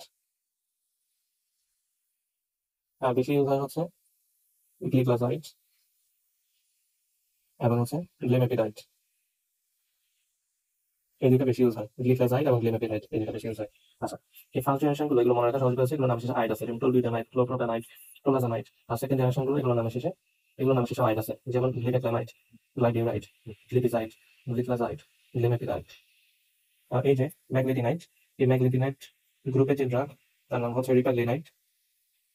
এবং এই যে ডিফিনাইল অ্যালানিন ডেরিভেটিভ, এই গ্রুপের যে ড্রাগ তার নাম হচ্ছে ন্যাটিগ্লিনাইড। এদের নামের শেষে গ্লিনাইড আছে, ম্যাগনেটিনাইডসের নামের শেষে গ্লিনাইড আছে, ডিফিনাইল অ্যালানিন ডেরিভেটিভস এদের নামের শেষে গ্লিনাইড আছে। সেটা কথায় ইনসুলিন সেক্রেটরি ব্লক যে গ্রুপ, এই গ্রুপে সবার নামের শেষে আইডিই, আইড থাকে। আচ্ছা, তাহলে এই যে সালফোনাইল ইউরিয়া, এই সালফোনাইল ইউরিয়ার ইন্ডিকেশন কি? সালফোনাইল ইউরিয়া, এটা ইন্ডিকেশনস, হচ্ছে যদি টাইপ 2 ডায়াবেটিস মেলাইটাস থাকে, মানে নন ইনসুলিন ডিপেন্ডেন্ট ডায়াবেটিস মেলাইটাস, এবং পেশেন্ট যদি নন ওবিস হয়, তখন হচ্ছে সালফোনাইল ইউরিয়া ব্যবহার করা যেতে পারে। আর হচ্ছে ইনসুলিনের সাথে এই সালফোনাইল ইউরিয়া ব্যবহার করা যেতে পারে in some type 1 or type 2 diabetes mellitus patient. Specially যদি ইনসুলিন রেসিস্টেন্স থাকে, তখন হচ্ছে sulphonyl urea insulin receptor synthesis করে, এই জন্য হচ্ছে ইনসুলিন রেসিস্টেন্ট বা টাইপ 2 এই ক্ষেত্রে হচ্ছে সালফোনাইল ইউরিয়া ব্যবহার করা হয়, টাইপ 1 ক্ষেত্রে খুব একটা ব্যবহার করা হয় না। আচ্ছা, এটা যে adverse effect sulphonyl urea, adverse effect গুলো দেখি। প্রথম অ্যাডভার্স এফেক্ট হচ্ছে সালফোনাইল ইউরিয়া যেটা, সেটা হচ্ছে হাইপোগ্লাইসেমিয়া ঘটাবে। তারপর হচ্ছে এটা ওয়েট গেইন করতে পারে, এই জন্য হচ্ছে ওবিস পেশেন্টদের এটা দেওয়া হয় না। তারপরে জিআইটি সেট করতে পারে, অর্থাৎ জিআইটির মধ্যে নশা, ভমিটিং এগুলো ফিল হতে পারে। ব্লাডের মধ্যে হচ্ছে মনোসাইট, লিম্ফোসাইটের পরিমাণ বেড়ে যেতে পারে, যেগুলো হচ্ছে গ্রানুলোসাইটোসিস, অ্যাপ্লাস্টিক অ্যানিমিয়া হতে পারে, হিমোলাইটিক অ্যানিমিয়া হতে পারে, জন্ডিস হতে পারে। জন্ডিস হচ্ছে কোলেস্টেটিক জন্ডিস, অর্থাৎ স্টেগনেশন হয়ে যে জন্ডিসটা হয়, বা ফ্লো অবস্ট্রাক্ট হয়ে যে জন্ডিসটা হয়, কোলেস্টেটিক জন্ডিস হতে পারে। আর এছাড়া হাইপারসেনসিটিভিটি রিঅ্যাকশন হতে পারে, জেনারেলাইজড। তারপর হচ্ছে টেরাটোজেনিসিটি থাকে, এক্সেপ্ট গ্লিবেনপ্লামাইড বা গ্লাইবিউরাইড। তাহলে যদি বলা হয় সালফোনাইল ইউরিয়া এটাকে প্রেগন্যান্সিতে রিকমেন্ড করা যাবে কিনা, তাহলে সালফোনাইল ইউরিয়া যেহেতু ডেরিভেটিভ, তাহলে সালফোনাইল ইউরিয়া হচ্ছে অ্যাবসলিউটলি কন্ট্রাইন্ডিকেটেড ইন প্রেগন্যান্সি। বা যদি জেস্টেশনাল ডায়াবেটিস মেলাইটাস থাকে, তখন হচ্ছে সালফোনাইল ইউরিয়া ইউজ করা যাবে না, সেক্ষেত্রে ইনসুলিন ব্যবহার করতে হবে। তাহলে কন্ট্রাইন্ডিকেশন কি কি? কন্ট্রাইন্ডিকেশন হচ্ছে প্রথমে টাইপ 1 ডায়াবেটিস মেলাইটাস যদি থাকে তখন দেওয়া যাবে না। প্রেগন্যান্সিতে এন্ড ল্যাকটেশনে দেওয়া যাবে না। তারপর হচ্ছে যদি রেনাল এন্ড হেপাটিক ইনসাফিসিয়েন্সি থাকে তাহলে দেওয়া যাবে না, কারণ রেনাল রুট এবং হেপাটিক রুট এর মাধ্যমে হচ্ছে এই ড্রাগটা এক্সক্রিট হয়। এলডারলি পেশেন্ট যাদের হচ্ছে কার্ডিয়াক ইম্পেয়ারমেন্ট আছে তাদের ক্ষেত্রে এই ওষুধটা দেওয়া যাবে না, সালফার ইউরিয়া দেওয়া যাবে না। সালফার ইউরিয়া ড্রব্যাক কি কি যদি বলা হয় তাহলে হচ্ছে সালফার ইউরিয়ার বেশ কিছু ড্রব্যাকস আছে, যেমন হচ্ছে হাইপোগ্লাইসেমিক এফেক্ট পাওয়ার জন্য 30% পর্যন্ত beta sell of pancreas functioning থাকতে হবে। মানে 30% বিটা সেল অফ প্যানক্রিয়াস যদি ফাংশনিং না থাকে তাহলে ইনসুলিন সিক্রেট করবে কার থেকে? তারপর এটা শুধুমাত্র টাইপ 2 ডায়াবেটিস মেলাইটাসে দেওয়া যায়। এটা হচ্ছে নিউ ইনসুলিন সিনথেসিস করে না, কিন্তু স্টোরড ইনসুলিন গুলোকে রিলিজ করতে পারে। তারপর প্রেগন্যান্ট উইমেন এটা দেওয়া যায় না। এটা হচ্ছে 40 ইউনিট পার ডে থেকে যদি ইনসুলিন বেশি লাগে, কোনো পার্সন যদি 40 ইউনিট পার ডে এই অপেক্ষা বেশি ইনসুলিন সে নেয়, তখন হচ্ছে তাকে সালফার ইউরিয়া দেওয়া যাবে না। তারপর হচ্ছে এটা ডায়াবেটিক কমপ্লিকেশনে দেওয়া যায় না, ইনসুলিন যেখানে দেওয়া যায়। রেনাল এন্ড হেপাটিক ইনসাফিসিয়েন্সি এর ক্ষেত্রে দেওয়া যায় না। সেকেন্ডারি ফেলিয়ার হতে পারে। সেকেন্ডারি ফেলিয়ার মানে হচ্ছে failure to maintain a good response to sulphonylurea therapy over the long term. এটা একটা disconcerting problem in the management of type 2 diabetes. Progressive decrease in beta cell mass যদি হয়, অথবা physical activity যদি reduction হয়, বা Lin body mass যদি decline হয়, অথবা একটোপিক ফ্যাট ডিপোজিশন যদি ইনক্রিজ হয়, তাহলে হচ্ছে ক্রনিক টাইপ 2 ডায়াবেটিস মেলাইটাসের ক্ষেত্রে সেকেন্ডারি ফেলিয়ার হতে পারে। একটা 55 বছরের old ওবিস female diabetic patient severe MIT suffer করতেছে। সে হচ্ছে 15 মিলিগ্রাম পরিমাণ গ্লিপিজাইড খাচ্ছে। তার ফাস্টিং ব্লাড সুগার লেভেল হচ্ছে 220 মিলিগ্রাম পার ডিএল। তাহলে সেই ক্ষেত্রে তার ফার্মাকোলজিক্যাল ম্যানেজমেন্ট কি হওয়া উচিত, বা সে যে ড্রাগ ইউজ করতেছে তার অ্যাকশন অফ ড্রাগটা কেমন? তাহলে হচ্ছে তার 55 বছরের ওবিস একটা ফিমেল, ওবিস ফিমেল, এবং সে হচ্ছে ডায়াবেটিক পেশেন্ট, এবং যেহেতু তার কার্ডিয়াক ইম্পেয়ারমেন্ট আছে, এই জন্য হচ্ছে গ্লিপিজাইড যেটাকে সালফোনাল ইউরিয়া এটা ব্যবহার করা যাবে না, কারণ elderly patient with cardiac impairment এটা হচ্ছে কন্ট্রাইন্ডিকেশন অফ সালফোনাল ইউরিয়া। সুতরাং ইমিডিয়েটলি ড্রাগটা স্টপ করতে হবে, এবং সে হচ্ছে ইনসুলিন নিতে পারবে, অথবা মেটফর্মিন নিতে পারবে। সে হচ্ছে ইনসুলিন অথবা মেটফর্মিন সে নিতে পারবে। আচ্ছা আচ্ছা, তাহলে প্রথমটা গেল ইনসুলিন সেক্রেটোকক্স, ওরাল অ্যান্টিডায়াবেটিক এজেন্টের মধ্যে। দ্বিতীয় এজেন্ট এর নাম হচ্ছে ইনসুলিন সেন্সিটাইজার। ইনসুলিন সেন্সিটাইজার্স, অথবা এটা বলা হয় ইউগ্লাইসেমিক এজেন্ট। ইউগ্লাইসেমিক মানে কি? ইউগ্লাইসেমিক মানে হচ্ছে এটা হচ্ছে ব্লাড গ্লুকোজ লেভেলকে কমায়। কিভাবে? By increasing the muscle fat and liver sensitivity to insulin. অর্থাৎ ইনসুলিনের প্রতি যে সেন্সিটিভিটি থাকে মাসেলের, ফ্যাটের, লিভারের, সেগুলোকে হচ্ছে তারা বাড়ায়। এই জন্য তাদেরকে বলা হয় ইনসুলিন সেন্সিটাইজার। কিন্তু তারা ব্লাড গ্লুকোজ লেভেলকে লোয়ার করে, কিন্তু হাইপোগ্লাইসেমিয়া ডেভেলপ করে না। যেহেতু হাইপোগ্লাইসেমিয়া ডেভেলপ করে না, rather blood glucose level lower করে বা increasing sensitivity of muscle, fat and liver, এই জন্য তাদেরকে বলা হয় ইউগ্লাইসেমিক এজেন্ট। কারণ হাইপোগ্লাইসেমিয়া হচ্ছে না, যদি গ্লুকোজ লেভেল বেশি থাকে সেটাকে কমাচ্ছে। ইনসুলিনের সেন্সিটিভিটি বাড়াচ্ছে মাসেল, ফ্যাট এবং লিভারে, এই জন্য বলতেছে ইনসুলিন সেন্সিটাইজার। এবং যেহেতু হাইপোগ্লাইসেমিয়া করতেছে না, এই জন্য বলতেছে ইউগ্লাইসেমিক এজেন্ট। তাহলে ইউগ্লাইসেমিক কি? The drugs which reduce or control or normalise blood glucose level without any potential hypoglycaemic ability, তাদেরকে বলা হয় euglycaemic antidiabetic drug. Hypoglycemic color, hypoglycemic হচ্ছে the drug that can cause hypoglycemia or have the potential risk of hypoglycemic incidents. In addition to their antidiabetic property are called hypoglycemic drugs. Insulin sensitiser এর মধ্যে দুই গ্রুপের drug আছে, একটা হচ্ছে বাইকোয়ানাইটস আর একটা হচ্ছে থায়াজলিডিন্ডায়ান্স। বাইকোয়ানাইটস এর মধ্যে দুইটা ড্রাগ আছে, একটা হচ্ছে মেটফর্মিন, খুবই কমন ইউজ হয়, আর একটা হচ্ছে ফেনফর্মিন, এখন তেমন একটা ইউজ হয় না। আর থায়াজলিডিন্ডায়ান্স এর মধ্যে দুইটা ড্রাগ আছে, একটা হচ্ছে পায়োগ্লিটাজোন আর একটা হচ্ছে রোজিগ্লিটাজোন। প্রথমে মেটফর্মিন নিয়ে দেখা যায়। এটা নরমালি খাবার পরে নেওয়া যায় বা খাবারের সাথে নেওয়া যায়। আচ্ছা, এটা হচ্ছে মূলত ওবিস পেশেন্ট নিয়ে থাকে, যাদের টাইপ 2 ডায়াবেটিস আছে, অথবা টাইপ 2 ডায়াবেটিস আছে, এসে সালফোনিল ইউরিয়া খাচ্ছে, এর পাশাপাশি হচ্ছে মেটফর্মিন নিতে পারে। এটা কিছুটা অ্যানোরেক্সিক ইফেক্ট আছে, এবং এই অ্যানোরেক্সিক ইফেক্ট থাকায় এটা হচ্ছে ওয়েট লস করাতে সাহায্য করে ওবিসদের ক্ষেত্রে। এটা যেহেতু বিটা সেলের ফাংশনিং ক্যাপাসিটির উপর ডিপেন্ড করতেছে না, সুতরাং এটা কাজ করতেছে কিভাবে? এটার কাজ বা মেকানিজম অফ অ্যাকশন হচ্ছে কারেন্টলি 4টা প্রপোজড মেকানিজম আছে।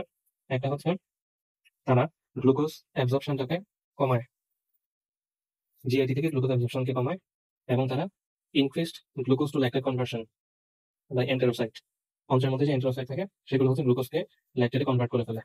আচ্ছা, এই জন্য এটা একটা সাইড এফেক্ট হচ্ছে ল্যাকটিক অ্যাসিডোসিস। আমরা দেখবো যে মেটফর্মিনের একটা অ্যাডভার্স এফেক্ট হচ্ছে ল্যাকটিক অ্যাসিডোসিস। তারপর তারা যতটুকু গ্লুকোজ অ্যাবজর্ব হলো সেগুলোকে দ্রুত গ্লাইকোলাইসিস করতে থাকে, অর্থাৎ গ্লাইকোলাইসিসটা বেড়ে যায়, increased glycolysis in tissue with increased. এবং যেহেতু টিস্যু গ্লাইকোলাইসিস বেড়ে যায়, সেহেতু এর পাশাপাশি কি করবে? এর পাশাপাশি হচ্ছে গ্লুকোজ রিমুভাল করবে ব্লাড থেকে। তাহলে তারা টিস্যুর মধ্যে গ্লাইকোলাইসিস বানাচ্ছে এবং ব্লাড থেকে গ্লুকোজ ব্যবহার করতেছে। তারপরে হচ্ছে গ্লুকোনিওজেনেসিস। এই গ্লুকোনিওজেনেসিসকে ডিক্রিজ করবে কোথায়? হেপাটিক গ্লুকোনিওজেনেসিস লিভারে যেটা হয়, আর রেনাল গ্লুকোনিওজেনেসিস কিডনিতে যেটা হয়, এই দুই জায়গায় গ্লুকোনিওজেনেসিসকে ডিক্রিজ করবে। একটা হচ্ছে প্লাজমা গ্লুকাগন লেভেলকে কমিয়ে দিবে, তার ফলে গ্লুকোজ মারতে পারবে না। আচ্ছা, তাহলে মেটফর্মিন কখন কখন নেওয়া হয়? ওভারঅল বাইকোনের যদি বলি, এটার ইন্ডিকেশন কি? ইন্ডিকেশন হচ্ছে যদি টাইপ 2 ডায়াবেটিস থাকে, টাইপ 2 ডায়াবেটিস যদি থাকে তখন হচ্ছে বাইকোনের recommended as first line therapy. আর যদি ইনসুলিন রেসিস্টেন্স থাকে তখন হচ্ছে মেটফর্মিন নেওয়া যেতে পারে। তারপর টাইপ 2 ডায়াবেটিস এবং হচ্ছে পেশেন্ট ওবিস, তখন তো definitely metformin is the first choice of drug. আর metformin is efficacious in preventing, এবং হচ্ছে রোগ হওয়ার আগে সেটা প্রিভেন্ট করতে পারে, preventing the new onset of type 2 diabetes mellitus. তাদের ক্ষেত্রে যারা ওবিস, যারা মিডল এজড, যাদের ইম্পেয়ার্ড গ্লুকোজ টলারেন্স আছে বা ফাস্টিং হাইপারগ্লাইসেমিয়া আছে তাদের ক্ষেত্রে।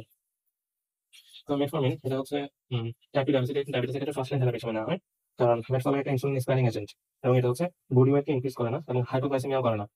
তাহলে এটা হচ্ছে অবভিয়াস অ্যাডভান্টেজ দিচ্ছে ইনসুলিনের উপরে এবং সালসিলামিনের উপরে ইনক্রিজিং হাইপারগ্লাইসেমিয়া এই ধরনের পেশেন্টের ক্ষেত্রে। এছাড়া মেটফর্মিন এটা ডিক্রিজ করবে ম্যাক্রোভাস্কুলার আর মাইক্রোভাস্কুলার ডিজিজ গুলো, যেখানে অন্যান্য আমি যে থেরাপিগুলো নিই ওরাল অ্যান্টিডায়াবেটিক এজেন্ট নিয়ে, সেগুলো হচ্ছে শুধুমাত্র মাইক্রোভাস্কুলার মরবিডিটিটাকে প্রিভেন্ট করে। এখানে একই সাথে ম্যাক্রো প্লাস মাইক্রো ভাস্কুলার যে কমপ্লিকেশন গুলো হয় সেগুলো হচ্ছে প্রিভেন্ট করতে পারে। তারপর হচ্ছে এটা ইনসুলিন সিক্রেটাগগের সাথে নেওয়া যেতে পারে। ইনসুলিন সিক্রেটাগগ বলতে সালফোনিল ইউরিয়া অথবা ম্যাগনেটিনাইটস অথবা ডিফিনাইল অ্যালানিন ডেরিভেটিভস। এর পাশাপাশি হচ্ছে মেটফর্মিন নেওয়া যেতে পারে কম্বিনেশন করে নাকি, অথবা থায়োজোলিড ইন্ডায়ান্সের সাথে নেওয়া যেতে পারে টাইপ 2 ডায়াবেটিসের ক্ষেত্রে, যাদের ক্ষেত্রে ওরাল মনোথেরাপিটা ইনঅ্যাডিকুয়েট থাকে। আর মেটফর্মিনটা নয় দেখুন এটা প্রিভেনশনের জন্য ব্যবহার করা হয় মিডিয়াম ওবিস পেশেন্টের ক্ষেত্রে। অ্যাডভান্টেজ কি মেটফর্মিনের? অ্যাডভান্টেজ হচ্ছে মেটফর্মিনটা বডি ওয়েট বাড়ায় না, তবে বডি ওয়েট বাড়ায় না। 2 নম্বর হচ্ছে হাইপোগ্লাইসেমিয়া করে না। তারপর হচ্ছে 3 নম্বর হচ্ছে এটা ম্যাক্রোভাস্কুলার এবং মাইক্রোভাস্কুলার ডিজিজগুলোকে, ডিজিজের যে ডিজিজগুলো সেগুলোকে ডিক্রিজ করে। অ্যাডভার্স এফেক্ট কি? অ্যাডভার্স এফেক্ট হচ্ছে প্রথমে আমরা দেখলাম যে ল্যাকটিক অ্যাসিডোসিস হতে পারে, এটা একটা অ্যাডভার্স এফেক্ট। তারপরে হচ্ছে জিআইটি তে যে অ্যাডভার্স এফেক্ট গুলো হয় এগুলো হচ্ছে অ্যানোরেক্সিয়া হতে পারে এবং এর পাশাপাশি nausea, vomiting, abdominal discomfort, diarrhoea হতে পারে। তারপর হচ্ছে এটা ভিটামিন বি 12 অ্যাবজর্পশনটাকে ডিক্রিজ করে, তার ফলে কি হতে পারে? মেগালোব্লাস্টিক অ্যানিমিয়া হতে পারে। আর যদি কোনো পেশেন্ট রেডিও কন্ট্রাস্ট এজেন্ট ব্যবহার করে এক্স রে করার সময় বা এমআরআই করার সময় এবং পেশেন্ট হচ্ছে মেটফর্মিন নিচ্ছে, তখন হচ্ছে অ্যাকিউট কিডনি ফেলিয়ার হতে পারে এবং সেক্ষেত্রে মেটফর্মিন থেরাপিটা তার কিডনি ফাংশন যাচাই করার পর তখন হচ্ছে সেটাকে রিস্কেডিউল করা যেতে পারে তার মেটফর্মিন থেরাপিকে। কন্ট্রাইন্ডিকেশন কি মেটফর্মিন থেরাপি? কন্ট্রাইন্ডিকেশন হচ্ছে যদি হেপাটিক অ্যান্ড ইনসাফিসিয়েন্সি যদি থাকে, হেপাটিক অ্যান্ড রেনাল ইনসাফিসিয়েন্সি যদি থাকে, কারণ এই রুটেই হচ্ছে ওষুধটা এক্সক্রিট হয়। তারপর যদি অ্যালকোহলিজম এর অভ্যাস থাকে, কারণ অ্যালকোহল খেলে হেপাটিক ইনসাফিসিয়েন্সি হয়। তারপর ক্রনিক কার্ডিও পালমোনারি ডিসফাংশন যদি থাকে, যেটা কার্ডিও পালমোনারি ডিসফাংশনটা হচ্ছে টিস্যু অ্যানোক্সিয়া করে এবং এই টিস্যু অ্যানোক্সিয়া থেকে ল্যাকটিক অ্যাসিডোসিস হতে পারে। এই জন্য মেটফর্মিন খেলে আবার হচ্ছে মেটফর্মিন কনজিউম করার পর এক্সট্রা ল্যাকটিক অ্যাসিডোসিস হতে পারে। এই জন্য হচ্ছে এই ক্ষেত্রে এটা কন্ট্রাইন্ডিকেটেড। এবং ডায়াবেটিক কিটোঅ্যাসিডোসিস, কিটোঅ্যাসিডোসিস এর ক্ষেত্রে এটা ব্যবহার করা হয়। ডায়াবেটিক কিটোঅ্যাসিডোসিস যদি থাকে, সরি ব্যবহার করা হয় না, তো কন্ট্রাইন্ডিকেটেড। কিটোঅ্যাসিডোসিস এর ক্ষেত্রে মেটফর্মিন আছে কন্ট্রাইন্ডিকেটেড। আচ্ছা, তাহলে যদি কোনো পেশেন্ট সে রেডিও কন্ট্রাস্ট এজেন্ট নিচ্ছে তখন কি তাকে মেটফর্মিন দেওয়া যাবে? তাহলে হচ্ছে মেটফর্মিন তখন দেওয়া যাবে না, কারণ সেক্ষেত্রে অ্যাকিউট রেডিও কন্ট্রাস্ট এজেন্ট নিলে অ্যাকিউট কিডনি ফেলিয়ার ডেভেলপ করতে পারে এবং এই অ্যাকিউট কিডনি ফেলিয়ার ডেভেলপ করছে কিনা এটা আমাদের যাচাই করতে হবে। এই জন্য মেটফর্মিন থেরাপি হচ্ছে বন্ধ রাখতে হবে রেডিও কন্ট্রাস্ট অ্যাডমিনিস্ট্রেশনের পর, এবং 1 দিন বা 2 দিন পরে রেনাল ফাংশন টেস্ট করার পর যদি রেনাল ফাংশন ডিটেরিওরেট না করে তখন হচ্ছে মেটফর্মিন থেরাপি আবার রিস্টার্ট করা যেতে পারে।